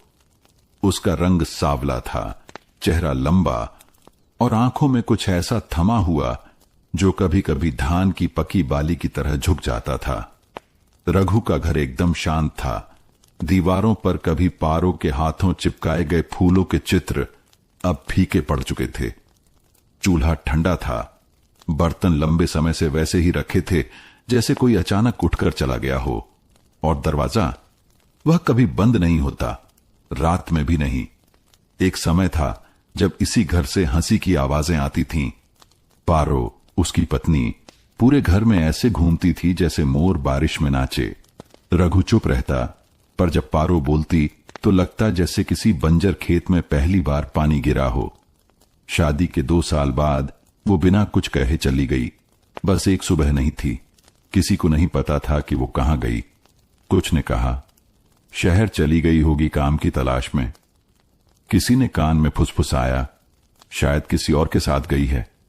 पर रघु ने किसी से कुछ नहीं पूछा। उसने न आरोप लगाए न सवाल किए। वो बस खेत की ओर लौट गया। खेत जहां उसने पहली बार पारो को देखा था, पानी में पांव डाले हुए, कंधे पर साड़ी संभालती, मुंह में गीत की कोई अधूरी पंक्ति। अब वही खेत रघु के अकेलेपन की जमीन बन गया था। सुबह की पहली किरण के साथ वह हल लेकर निकलता। बैल चुपचाप उसका साथ देते और रघु बिना बोले मिट्टी चीरता रहता, जैसे धरती के भीतर कुछ ढूंढ रहा हो। शायद जवाब, शायद पारो की परछाई। हर फाल की धार जब जमीन में धंसती, एक धीमा शब्द निकलता, क्यों, कब, क्या वो लौटेगी? रघु जवाब नहीं चाहता था। वो चाहता था समय बीते, धान उगे, धूप लगे, पानी भरे, और फिर जब फसल झूमे तब उसकी सौंधी खुशबू हवा में फैले। रात को वह खेत के किनारे बैठ जाता, चुपचाप, आसमान को देखता या मिट्टी को सूंघता। कभी कभी एक बाली तोड़कर अपनी हथेली में रख लेता, जैसे किसी पुराने वादे की डोर थामे हो। गांव वाले उसे देखकर चुप हो जाते। बच्चे उसके पास नहीं आते, और बूढ़े बस कहते, कुछ लोग मिट्टी से शादी कर लेते हैं। मगर रघु को किसी की बातों से फर्क नहीं पड़ता था। उसे फर्क पड़ता था सिर्फ एक चीज से, धान की खुशबू से। वो जानता था अगर वो लौटेगी तो उसी सौंधी गंध के पीछे लौटेगी, क्योंकि पारो की स्मृति में वही गंध बसी थी जिस दिन दोनों ने पहली बार साथ में खेत में पानी छोड़ा था। वो दिन दूर नहीं था। अब बाली झुक रही थी, फसल सुनहरी हो रही थी, और हवा में वो जानी पहचानी महक धीरे धीरे पिघलने लगी थी। रघु खड़ा रहा खेत के बीचों बीच, आंखें बंद कर लीं, सांस ली, और पहली बार हल्का मुस्कुराया। शायद कहीं बहुत दूर किसी ने भी वही महक महसूस की हो। वो शहर छोटा नहीं था, पर उसमें घुटन थी। हर रोज आवाजों का एक कोलाहल उसके कानों में भरता, पर उस कोलाहल में एक आवाज नहीं थी, रघु की। पारो जिस कमरे में रहती थी वो एक संकरी सी गली के तीसरे मंजिल पर था। खिड़की से बाहर देखने पर बस ईंटें दिखती थीं, बिना मिट्टी की ईंटें। उसने मिट्टी को छोड़ा था, पर मिट्टी ने उसे कभी नहीं छोड़ा। जब वो गांव से निकली थी तब दिल में एक चोट थी, एक जिद भी और एक थकान भी। रघु बहुत चुप रहता था, बहुत भीतर। पारो उससे बार बार कुछ कहने की कोशिश करती थी, पर उसके जवाब अक्सर चुप्पी में बदल जाते। रघु, कुछ बोलते क्यों नहीं? वो पूछती थी। रघु कभी जमीन की ओर देखता, कभी आसमान की ओर, कभी हल चलाता हुए हंसता भी था, पर उस हंसी में शब्द नहीं होते थे। पारो को ऐसा लगता जैसे वो किसी दीवार से टकरा रही है, एक दीवार जो बिना आवाज के बनी थी। कई बार उसने सोचा, क्या यही जीवन है? खेत, मिट्टी, चुप्पी। और फिर एक दिन जब रघु सुबह खेत गया था, पारो ने बस 2 जोड़ी कपड़े उठाए और निकल पड़ी। कोई चिट्ठी नहीं छोड़ी, कोई विदाई नहीं ली। शहर में वह एक स्कूल में सफाई का काम करने लगी। कम पैसों में गुजारा हो जाता था, भोजन का स्वाद फीका था, पर गुजारा चल रहा था। वक्त बीतता गया, मगर फिर उस सुबह कुछ बदला। वो खिड़की के पास बैठी थी, हाथ में चाय का प्याला लिए।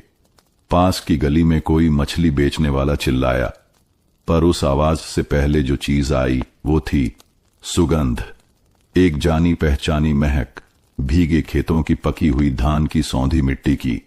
वो अचानक चौंक गई। उसने गहरी सांस ली, आंखें बंद की। वो वही खुशबू थी जिस दिन उसने पहली बार रघु के साथ खेत में पानी छोड़ा था, जिस दिन उन्होंने साथ पहली बार धान की बुआई की थी, जिस दिन रघु ने उसके माथे पर हल्की मिट्टी लगाकर कहा था, अब ये खेत तेरा भी है। पारो की आंखों में आंसू आ गए।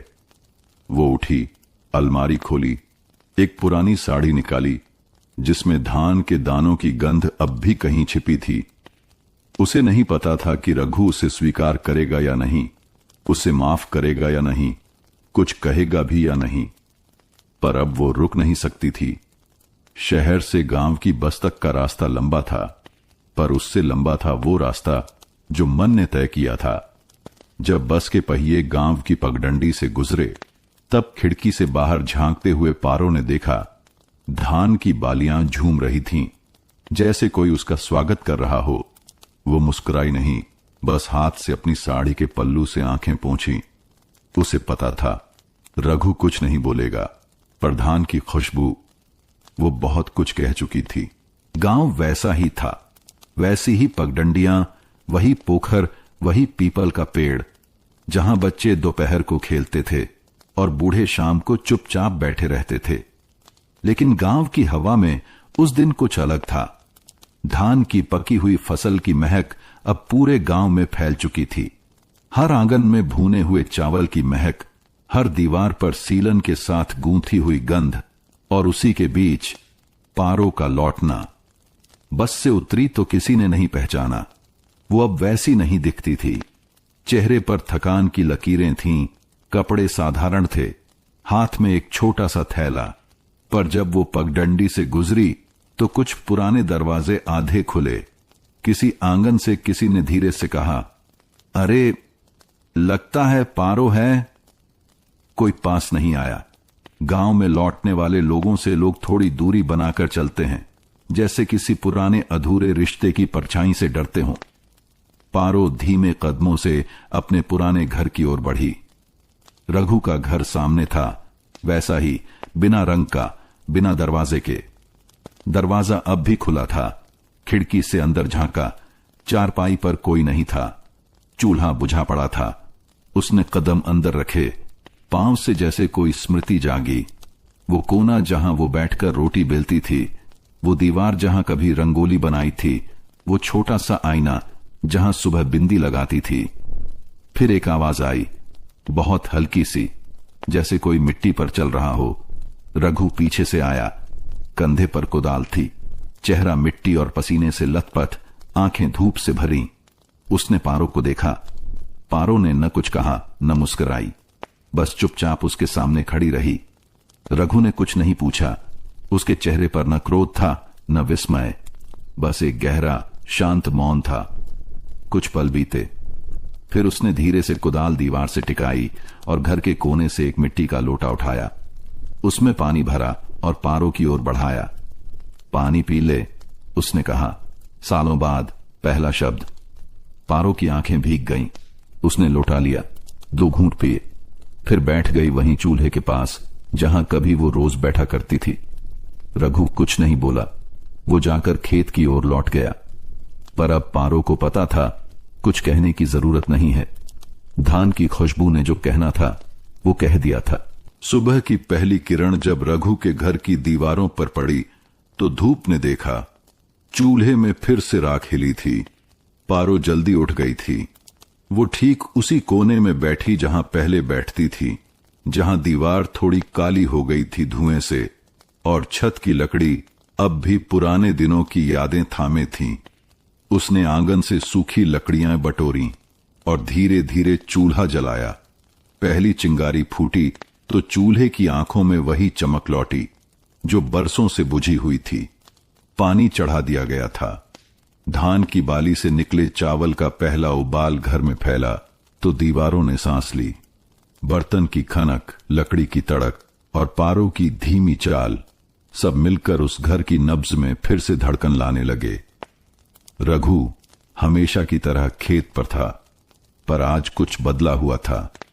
उसके हाथों की गति थोड़ी धीमी थी, जैसे जहन में कोई पुराना चित्र उभर आया हो। मिट्टी वहीं थी, हल वहीं था, पर आज खेत से हवा कुछ और लेकर आ रही थी। पके हुए चावल की महक, वो महक जो कभी उसके और पारो के बीच संवाद हुआ करती थी, जो उनके नए जीवन की पहली सुबह में भी फैली थी। दोपहर को जब वह घर लौटा तो आंगन में पीतल की थाली रखी थी। उसमें गरम चावल, सरसों की चटनी और हरी मिर्च थी, बस वही जो रघु को पसंद था। पारो रसोई में खड़ी थी, चुपचाप। उसने पीछे मुड़कर नहीं देखा, न पूछा, खाओगे? रघु बैठ गया, थाली से पहला कौर उठाया, धीरे धीरे मुंह में रखा और एक गहरी सांस ली। वही स्वाद, वही गंध, वही सुकून। कुछ नहीं कहा उसने, पर वो पहलाने वाला सालों की चुप्पियों को भिगो गया। उस दिन दोनों ने साथ नहीं खाया, पर घर में 2 थालियां लगी।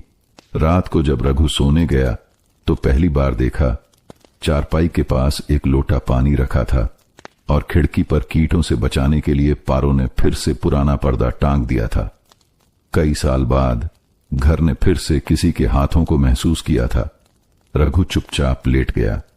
उसने कुछ नहीं कहा, पर जैसे चूल्हे की आंच फिर से जल उठी थी, वैसे ही उसके भीतर भी कोई छोटी सी लौ कांपने लगी थी।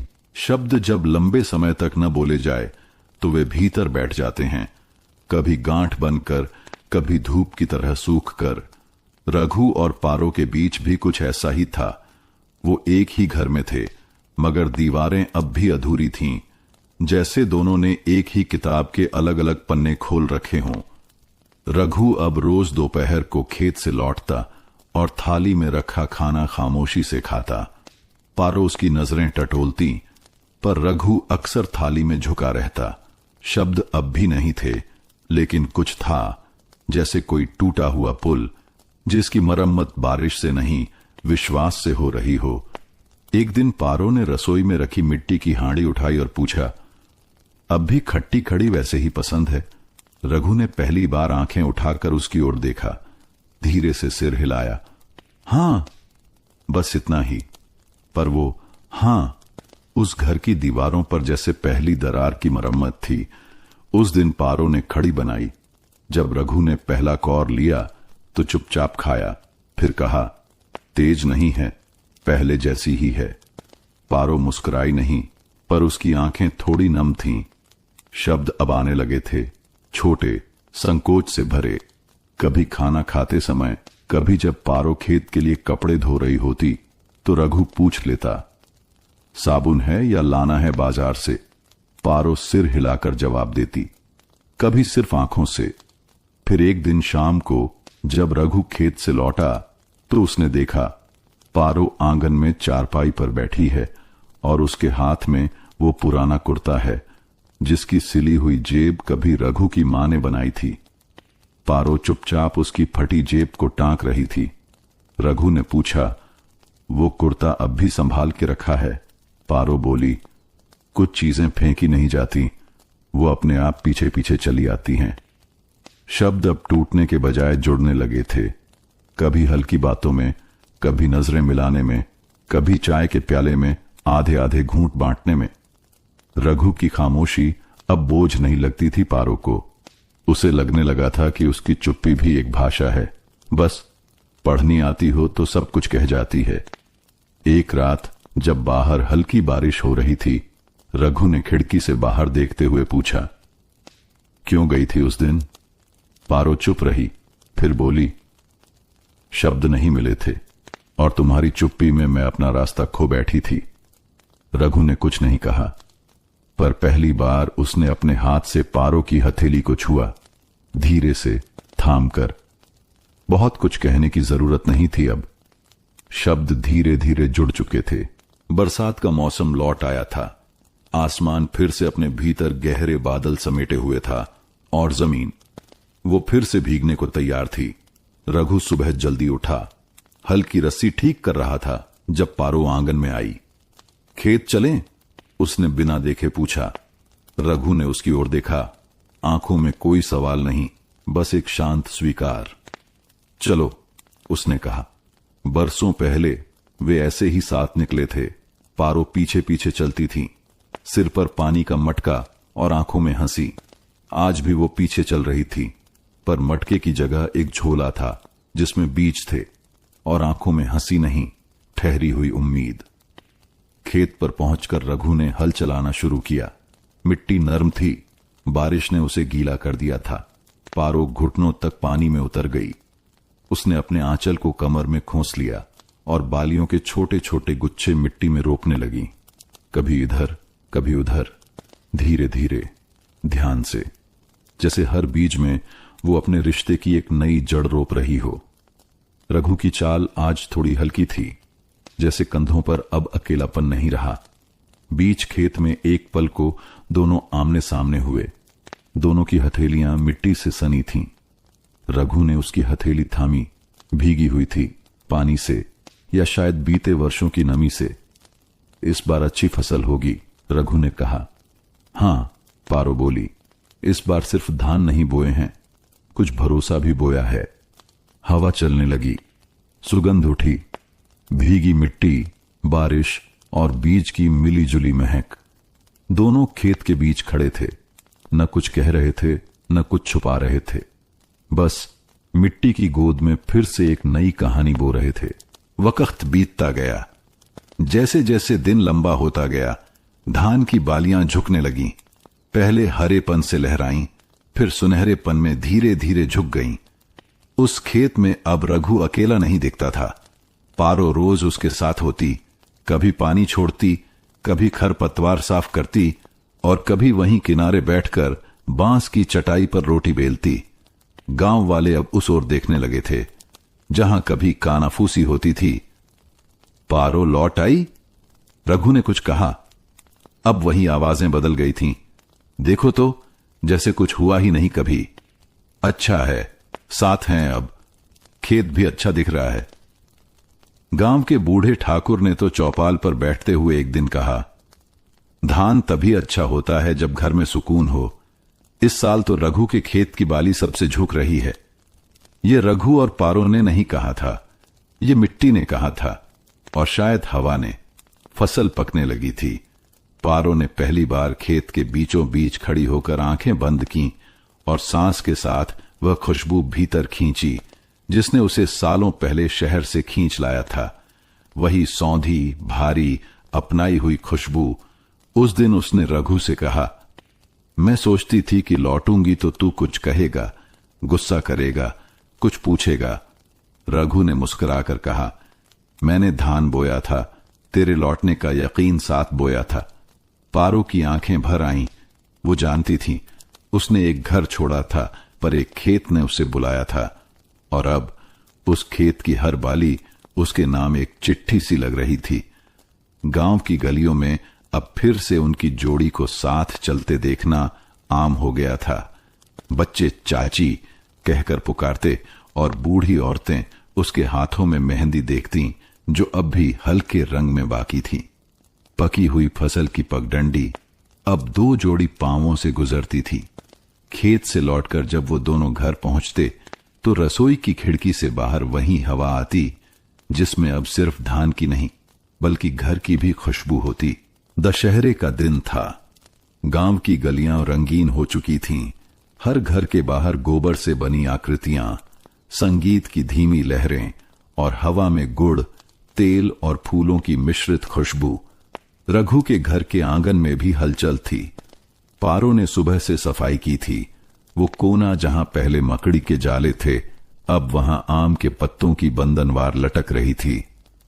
छत की मुंडेर पर छोटा सा दिया रखा था जिसमें तेल भरकर बाती पहले से सजी थी। कई सालों बाद इस घर में फिर से त्योहार आया था, केवल तिथि का नहीं, स्वीकार का। गांव की महिलाएं जब एक दूसरे को हल्दी चूनी लगाने आईं तो कोई पारों से कतराया नहीं। उल्टा श्यामा काकी ने मुस्कुराकर कहा, अब की बार तो तेरे हाथ की मिठाई खाए बिना मेरा व्रत नहीं टूटेगा। पारो ने कुछ नहीं कहा, बस थाली में गरम गरम लड्डू रख दिए। रघु चुपचाप बैठा था, माथे पर टीका, सफेद कुर्ता और आंखों में एक सधी हुई चमक। शाम को जब सूरज ढलने लगा तो गांव की औरतें एक एक दीपक जलाकर अपने आंगन में रखती। पारो ने भी वो दिया उठाया जिसे वो सुबह से बचाकर रखे थी। धीरे से छत पर गई जहां से दूर खेत भी दिखते थे और गांव की रोशनियां भी। रघु पीछे पीछे आया। पारो ने बाती जलाई। तेल धीमे धीमे ऊपर चढ़ा और लौ नाची जैसे कोई पुरानी धुन पर फिर से थिरक गई हो। रघु ने चुपचाप दिए के पास बैठकर कहा, अब ये लौ हवा से नहीं कांपेगी। पारो ने उसकी ओर देखा। उनकी आंखों में अब वो डर नहीं था जो बिछड़ने के बाद लौटा करता है। अब वहां विश्वास था कि इस बार जो लौ जली है वो बुझने के लिए नहीं, रास्ता दिखाने के लिए है। नीचे आंगन में बच्चों ने पटाखे जलाए, कोई ढोल बजा रहा था, पर उस छत पर एक चुप दिया था। दो लोग थे और उनके बीच रोशनी। सुबह की रोशनी ने दीवारों को सुनहरा किया था।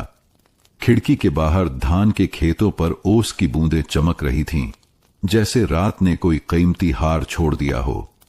रघु चौके में चाय चढ़ा रहा था। पारो आंगन में तुलसी के पास खड़ी थी, हाथ जोड़े, लेकिन मन में बहुत कुछ खोल रखा था। वो चुप्पी अब वैसी नहीं थी जैसे अलगाव के दिनों में थी। अब उस चुप्पी में भी आवाज थी, बचपन की, खेतों की, सांझ के गीतों की। रघु ने 2 कुल्हड़ में चाय डालकर तुलसी के पास आकर रखी। आज धूप हल्की है, उसने कहा, जैसे मौसम की बात करके कोई अंदर की बात कहने की हिम्मत जुटा रहा हो। पारो ने बिना देखे जवाब दिया, हल्की धूप में ही तो पौधे सबसे तेज बढ़ते हैं। फिर दोनों मुस्कुराए। थोड़ी देर बाद वो दोनों छत पर बैठे थे जहां से आधा गांव दिखता था और पूरा अतीत। पारो ने धीरे से कहा, जब मैं चली गई थी तब क्या तुमने कभी मुझे याद किया? रघु ने कोई नाटकीय जवाब नहीं दिया, बस कहा, हर बार जब खेत में अकेले हल चलाता था तो सोचता था, तू अगर होती तो सिर पर आंचल रखती, धूप से बचाती और शायद चुपचाप पीछे चलती। पारो की आंखें भर आईं। मैंने बहुत कुछ सोचा वहां, पर जब भी लौटने की सोची तो डर गया कि तुमने किसी और से। उसकी आवाज रुक गई। रघु ने बीच में नहीं टोका। उसने धीमे से कहा, जिस मिट्टी में बीज एक बार बो दिया जाता है वो किसी और बीज की राह नहीं देखती। पारो ने उसकी हथेली थाम ली। फिर एक लंबा सन्नाटा बैठ गया, पर इस बार वो सन्नाटा बोझ नहीं था।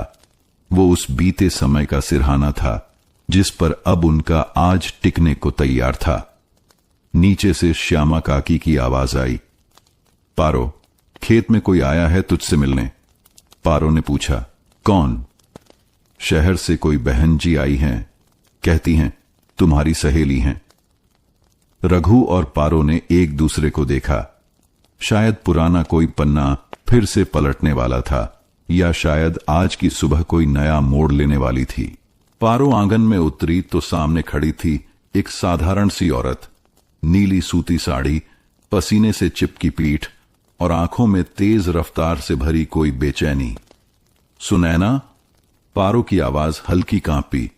औरत ने मुस्कुराकर कहा, हां, और तू अब भी वैसी ही है, बस थोड़ी कम बोलने लगी है शायद। पारो आगे बढ़कर उसे गले से लगा लेती है। वो गले लगाना वैसा नहीं था जैसे कोई पुराने दोस्त को गले लगाए। वो ऐसा था जैसे कोई अधूरी किताब फिर से हाथ लग गई हो। रघु ने दूर से देखा, फिर बिना कुछ कहे अंदर चला गया। कुछ रिश्ते ऐसे होते हैं जिन्हें देखते हुए चुप रहना ही सम्मान होता है। बैठक में चाय और गुड़ की कटोरी के साथ दो औरतें आमने सामने बैठी थीं। इतने साल बाद क्यों? पारो ने सीधे पूछा। सुनैना ने थैले से एक पुरानी डायरी निकाली। उसका कवर फटा हुआ था, किनारे से भीगा हुआ, लेकिन पन्ने अब भी जिंदा थे। तेरे जाने के बाद मैं भी गांव छोड़ गई थी। शहर में नौकरी मिली और जिंदगी बसती चली गई। उसने कहा, पर एक दिन पुरानी अलमारी में यह डायरी मिली। तेरे खत थे उसमें जो तूने लिखे थे पर कभी भेजे नहीं। पारो ने डायरी खोली। अपने ही हाथों की लिखावट देखकर जैसे कोई भूले हुए हिस्से फिर से सांस लेने लगे। मुझे लगा तुझसे पूछना चाहिए कि तू अब कैसी है। तूने कभी जवाब नहीं दिया तो मैं चली आई। पारो ने धीमे से कहा, मैंने जवाब देना छोड़ दिया था, खुद से भी। शाम को रघु बांस की खाट पर बैठा था, हाथ में पुराना रेडियो। आकाशवाणी पर कोई लोकगीत बज रहा था। करेला बोई के सोचत मीठा होई। पारो पास आकर बैठी। सुनैना कल वापस जाएगी, उसने कहा।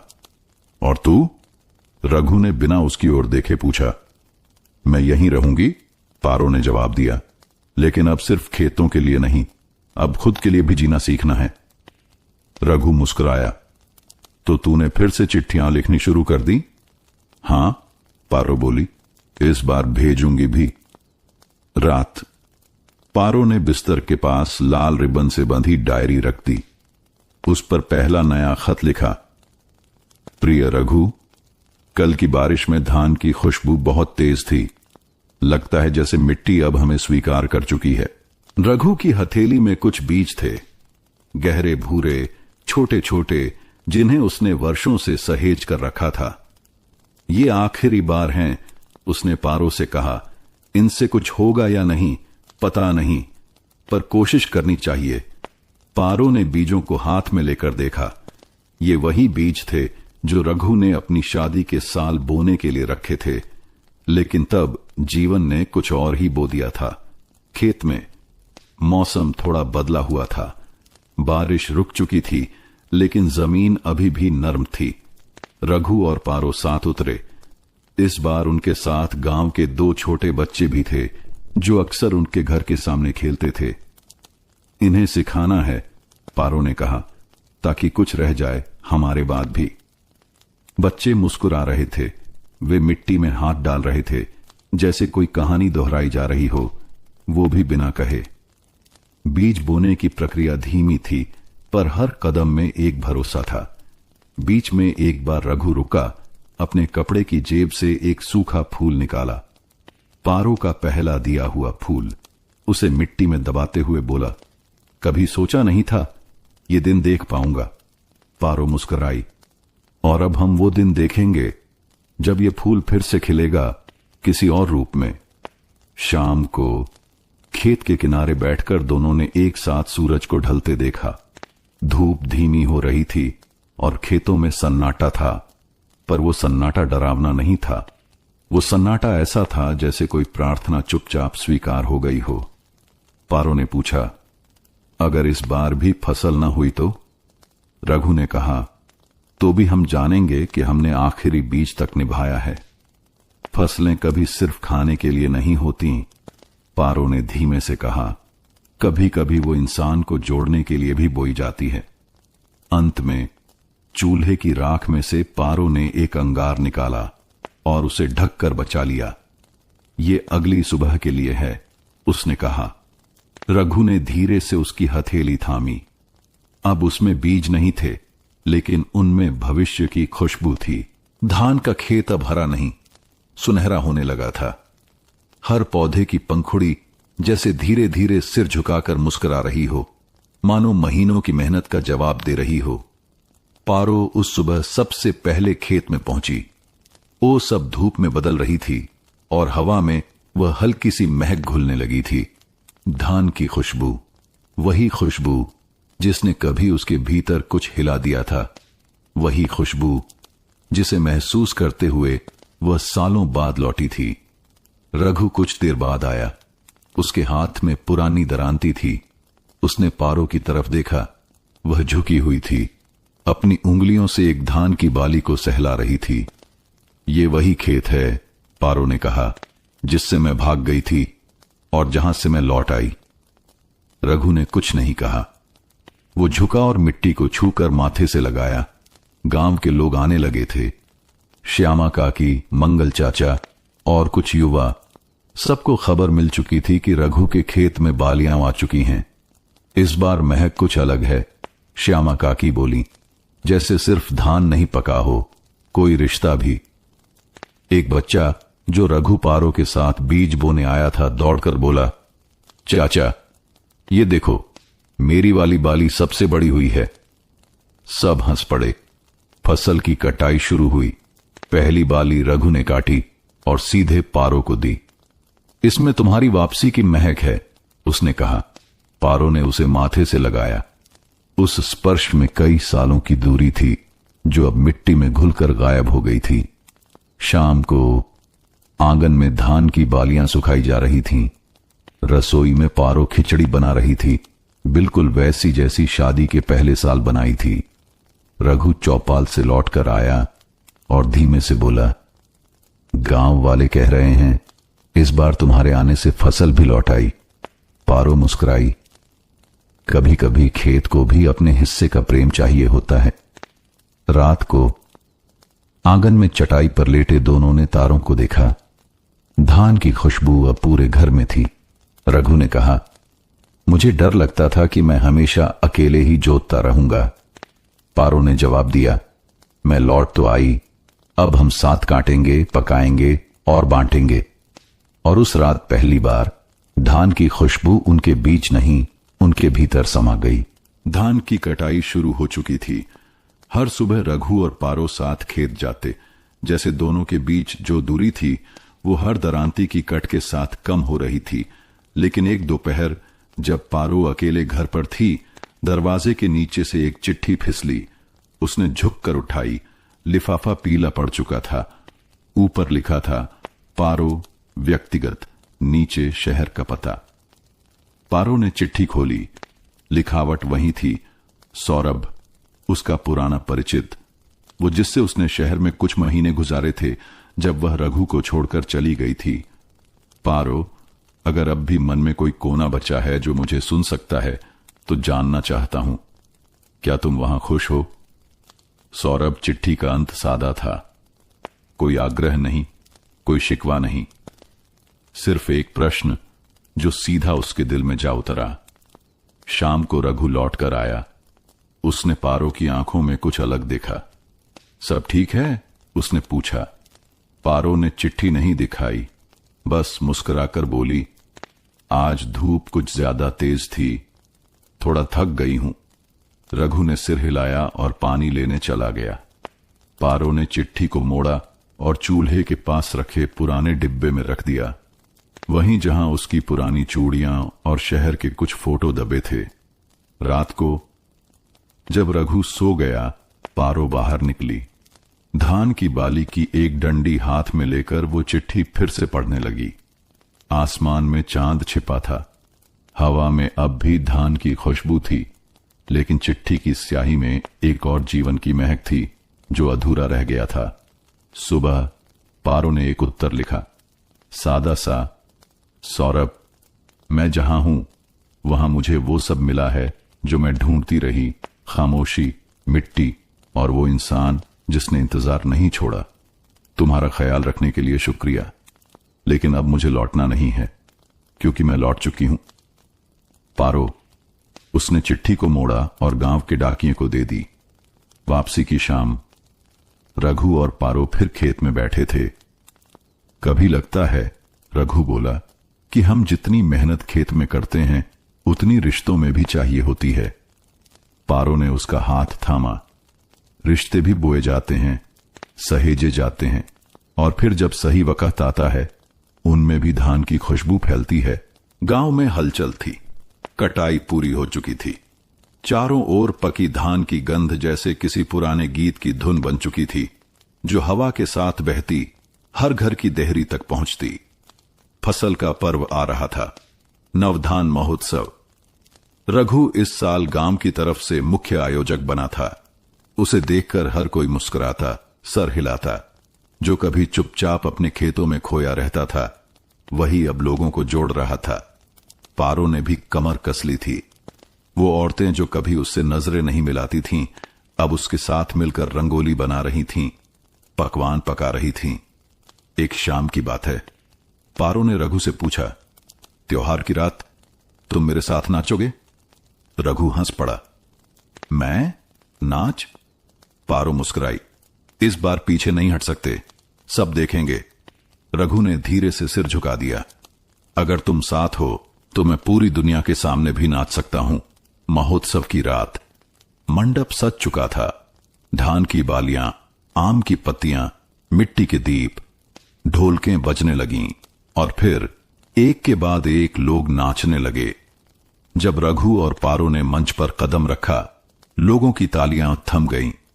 वो दोनों चुपचाप एक दूसरे की तरफ देख रहे थे, जैसे बहुत कुछ कहने को था, लेकिन शब्दों की जरूरत नहीं थी।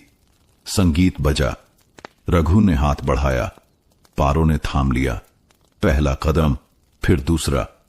धीरे धीरे धड़कनों की तरह चलते हुए दोनों नाचने लगे।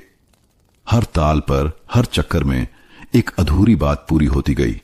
लोगों ने सीटी बजाई, ताली दी। किसी ने पीछे से कहा, धान की खुशबू अब इनके चेहरे पर भी दिखती है। रात गहराती गई। त्योहार खत्म हुआ, लेकिन लोगों के चेहरों पर जो खुशी थी वो बाकी रह गई। रघु और पारो देर तक मंडप के पास बैठे रहे। यही जीवन है ना, पारो बोली। कभी चुप्पी, कभी संगीत। रघु ने धान की बाली उठाई और उसे पारो के बालों में खोंस दिया। और कभी एक सरल प्रेम। सर्दियां धीरे धीरे दस्तक दे रही थीं। खेतों की मिट्टी में अभी भी नमी थी और रघु सुबह सुबह बीजों की छोटी थैलियां लेकर खेत में पहुंच गया। पारो भी उसके साथ थी। कितने बीज लाए हो? पारो ने पूछा। बस उतने जितने जरूरी हैं, रघु मुस्कुराया। अब किसी को खोना नहीं चाहता, न जमीन न साथ। पारो ने मुट्ठी भर बीज उठाए, उन्हें अपनी हथेली पर फैलाया, जैसे किस्मत की रेखाएं पड़ रही हो। इनमें सपने होते हैं, वह बोली। हर बीज में एक उम्मीद और थोड़ा डर भी। रघु ने खेत की पहली क्यारी में हल चलाया। पारो बीज डालती गई। दोनों के हाथ मिट्टी से सने थे, लेकिन उनके मन साफ और स्थिर। पता है, रघु बोला, जब तुम नहीं थी तो मैं बीजों से बात करता था, उन्हें बताता था कितना थक गया हूं। पारो रुकी। उसने हल्के से रघु की हथेली पकड़ ली। अब बीजों से कम बात करना, उसने कहा। अब मैं हूं सुनने के लिए। दोपहर तक काम चलता रहा। जब आखिरी बीज बो दिया गया, रघु ने हल जमीन पर रखा और लंबी सांस ली। खुशबू भी इन्हीं से लौटेगी, है ना? पारो ने पूछा। हां, रघु ने कहा, लेकिन इस बार जब फसल पकने लगेगी, मैं दौड़कर तुम्हें बताऊंगा, जैसे कोई बच्चा मां को खुशखबरी देता है। शाम के रंग उतर रहे थे। दूर मंदिर की घंटियां बजीं। गांव की औरतें नदी की तरफ दीप लेकर जा रही थीं। पारो ने रघु से कहा, चलो एक दीप जलाकर खेत के कोने में रखाते हैं। क्यों?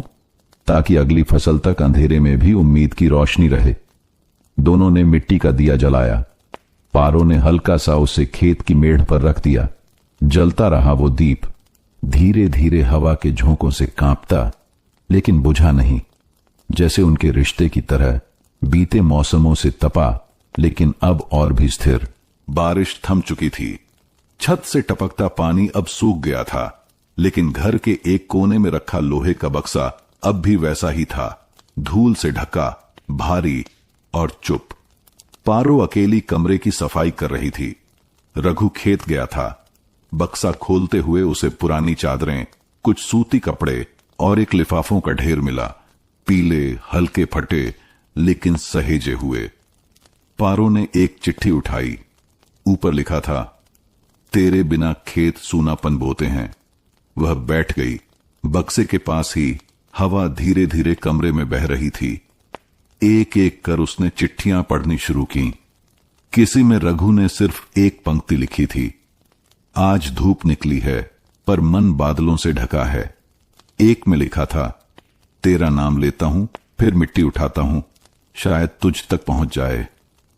और एक आखिरी चिट्ठी बिना तारीख की, अगर लौटोगी तो बिना पूछे लौटना, मैं इंतजार नहीं पूछता, बस करता हूं। पारो की आंखें भर आईं। वो समझ नहीं पा रही थी कि ये चिट्ठियां उससे भेजी क्यों नहीं गईं, या शायद भेजी गई थीं किसी अदृश्य रास्ते से, जहां शब्द हवा बनकर उस तक कभी न कभी पहुंचते रहे। रघु शाम को लौटा। पारो ने चिट्ठियां हाथ में ली और बोली, कितनी बार लिखा, फिर फाड़ा क्यों नहीं? रघु झेंप गया, धीरे से बोला, शब्द भी खेत की तरह होते हैं, कभी बोते हैं, कभी दबा देते हैं, पर जब तुम लौटी सब उगाया। पारो ने एक चिट्ठी रघु की जेब में रख दी। अब कोई चिट्ठी अधूरी मत छोड़ना, उसने कहा, और अगर लिखो तो मेरे सामने पढ़कर सुनाना।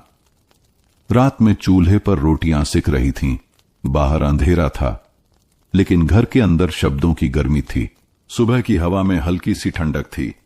धान की बालियां धीरे धीरे झुकने लगी थीं, जैसे खेत खुद बधाई दे रहा हो। रघु ने खेत के कोने में बनी पुरानी झोपड़ी की मरम्मत की थी। मिट्टी की दीवारें, नया छप्पर और एक लकड़ी की चौकी। वहीं आज पहली बार रघु और पारो ने साथ खाना खाने की ठानी। पारो ने घर से गरम रोटियां, आलू की सूखी सब्जी और गुड़ बांध लिया। एक छोटी सी लोटिया में छाछ भी थी। रघु ने हाथ में खटिया उठा ली। दोनों खेत के रास्ते से झोपड़ी तक पहुंचे। झोपड़ी के सामने धूप की एक हल्की पट्टी पड़ी थी, जिसमें बैठकर दोनों ने चुपचाप कलेवा शुरू किया। याद है, रघु ने कहा, जब तू पहली बार आई थी मैं यहीं बैठा था, अकेले खाता था। पारो मुस्कुराई। और अब? उसने पूछा।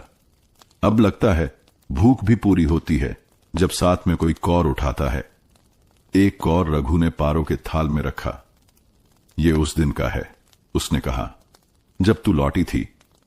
पारो ने एक कौर रघु के थाल में रखा। ये उस दिन का जब तूने मुझे बिना सवाल अपनाया। छाछ के घूंट के साथ दोनों ने खेत की तरफ देखा। हरियाली के बीच उनका मौन किसी गीत जैसा था, जिसके बोल नहीं थे, लेकिन धुन गूंज रही थी। झोपड़ी की छत से एक पुराना लालटेन लटका था। रघु ने कहा, इस बार जब फांसल पूरी होगी तू यहीं खड़ी होकर देखना, हर बाली तुझसे कुछ कहेगी। क्या? पारो ने पूछा। वो कहेंगी, इंतजार कभी बेकार नहीं जाता। दोपहर ढल रही थी। रोटियां खत्म हो चुकी थीं, पर उनके बीच जो सुकून पनप रहा था वो किसी भी खाने से बड़ा था। झोपड़ी की दीवार पर रघु ने अंगुली से मिट्टी में एक नाम लिखा, पारो। उसके नीचे पारो ने लिखा, रघु, और फिर मुस्कुरा कर मिटा दिया। नाम नहीं, अब काम से रहेंगे साथ। रात के बाद जब भोर खुली तो हवा में कुछ अलग था। कोई ध्वनि नहीं बदली थी। मुर्गा वैसे ही बांग दे रहा था, पेड़ वैसे ही झूम रहे थे, लेकिन हवा में एक गंध घुल आई थी। वो गंध जो भूख से पहले आती है, जो घर की याद दिलाती है। पकते धान की सुगंध। रघु सबसे पहले जागा, झोपड़ी से बाहर निकला और गहरी सांस ली। उसकी आंखें बंद हो गईं, जैसे कोई बच्चा मां की गोद में सोया हो और अचानक वो मां उसे फिर से छू ले। धान की खुशबू लौट आई थी। गांव के दूसरे कोनों में भी हलचल थी। पंसारी की औरत ने आंगन में खड़े होकर पूछा, कहीं कुछ जल रहा है क्या? बुजुर्ग पंडित ने अपनी चाय रोककर कहा, नहीं, ये तो धान है, सच्चा धान।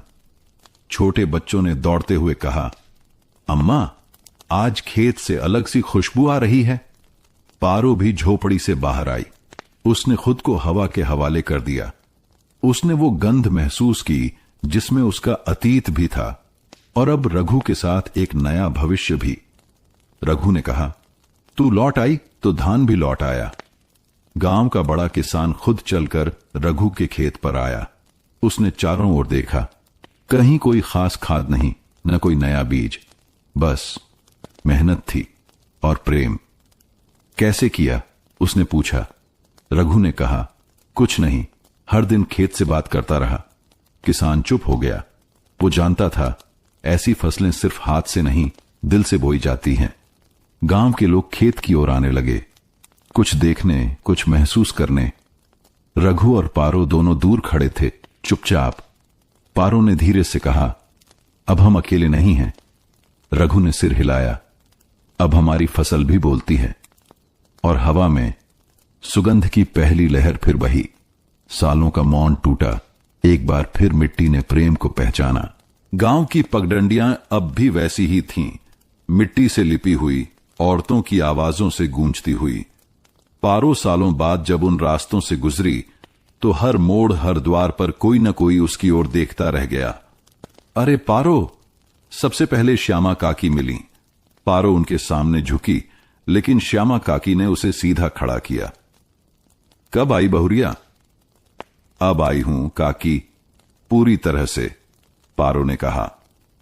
श्यामा काकी की आंखें थोड़ी नम हुईं, जैसे वो भी यही जवाब बरसों से सुनना चाहती थीं। गांव की औरतें एक एक कर इकट्ठा होने लगीं।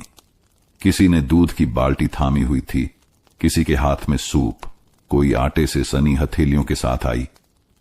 पारो को चारों ओर से घेर लिया गया, सवालों, चुप्पियों और मुस्कानों से। कहां चली गई थी? क्या तू खुश है अब? रघु तो चुपचाप सब सहता रहा, हमें कुछ कहता भी नहीं था। पारो सब सुनती रही, एक शांति के साथ।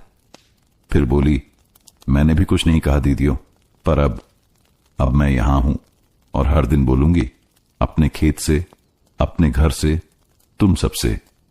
श्यामा काकी मुस्कुराई। तू लौट आई, इसका मतलब है कि सब ठीक हो सकता है। बस लौटना भर काफी नहीं, रुकना और जड़ें फैलाना भी जरूरी है। पारो ने पहली बार महसूस किया कि लौटना सिर्फ किसी घर में कदम रखने का नाम नहीं, बल्कि उन रिश्तों को फिर से सींचने का काम है जो कभी सूखने लगे थे। उस दिन पारो ने सबके साथ खाना बांटा। सूप में चावल डालते हुए उसने कहा, यह उसी खेत का धान है जिसे रघु ने अकेले बोया था, और अब हम सब मिलकर इसका स्वाद लेंगे। रात को जब पारो लौटी, उसने रघु से कहा, आज मैं वाकई लौटी हूं। रघु ने सिर झुकाकर कहा, और अब मौसम भी तुम्हारा इंतजार नहीं करेगा, वो साथ चलेगा। सुबह की ओस अभी सूखी नहीं थी, मिट्टी भीगी थी, लेकिन भारी नहीं, बल्कि कोमल, जैसे इंतजार में हो किसी के हाथों के स्पर्श का। रघु हल लेकर पहले ही खेत में उतर चुका था, लेकिन आज उसके पीछे एक और जोड़ी कदम चल रही थी। पारो। उसने साड़ी का पल्लू कमर में खोसा था, बाल बांध रखे थे और हाथों में खुरपी। रघु ने देखा पर कुछ नहीं कहा। पारो ने भी नहीं पूछा कि मैं साथ चलूं, बस चल पड़ी। हल के पीछे चलते हुए रघु ने जमीन में सीधी रेखा खींची और पारो उसी के साथ चलते हुए घास की कोंपलें काटती रही, धीरे धीरे एक लय में। फिर अचानक पारो ने गुनगुनाना शुरू किया, ओ धरती मैया, ले ले बीज हमारा, नाम तेरा जपे हर कण कण प्यारा। रघु ठिठक गया। वह गीत उसने बचपन में सुना था अपनी मां से, लेकिन अब वो सुर उसकी पत्नी की आवाज में लौटे थे। पारो ने गाना नहीं रोका, वो चलती रही, मिट्टी काटती रही और गीत खेत में फैलता रहा, जैसे कोई पुरानी दुआ फिर से जिंदा हो गई हो। ये गीत तुम्हें कैसे याद है? रघु ने पूछा। तुम्हारी मां गुनगुनाया करती थी, मैंने कभी सीखा नहीं, पर लगता है उसने ही मिट्टी में बीज की तरह बो दिया था। सूरज थोड़ा और ऊपर चढ़ आया, पसीने की बूंदें दोनों के माथे से फिसलती रहीं, लेकिन किसी ने काम नहीं रोका। आज ये खेत केवल अन्न नहीं, बल्कि एक रिश्ता उगा रहा था। दोपहर तक जब दोनों थक कर बैठ गए, तो पारो ने रघु के हाथ में पानी का लोटा दिया और बोली, धान की खुशबू इस बार और गहरी होगी, क्योंकि अब उसमें हम दोनों की चुप्पियां घुली हैं। रघु ने कोई उत्तर नहीं दिया, सिर्फ उसकी तरफ देखा, जैसे पहली बार देखा हो।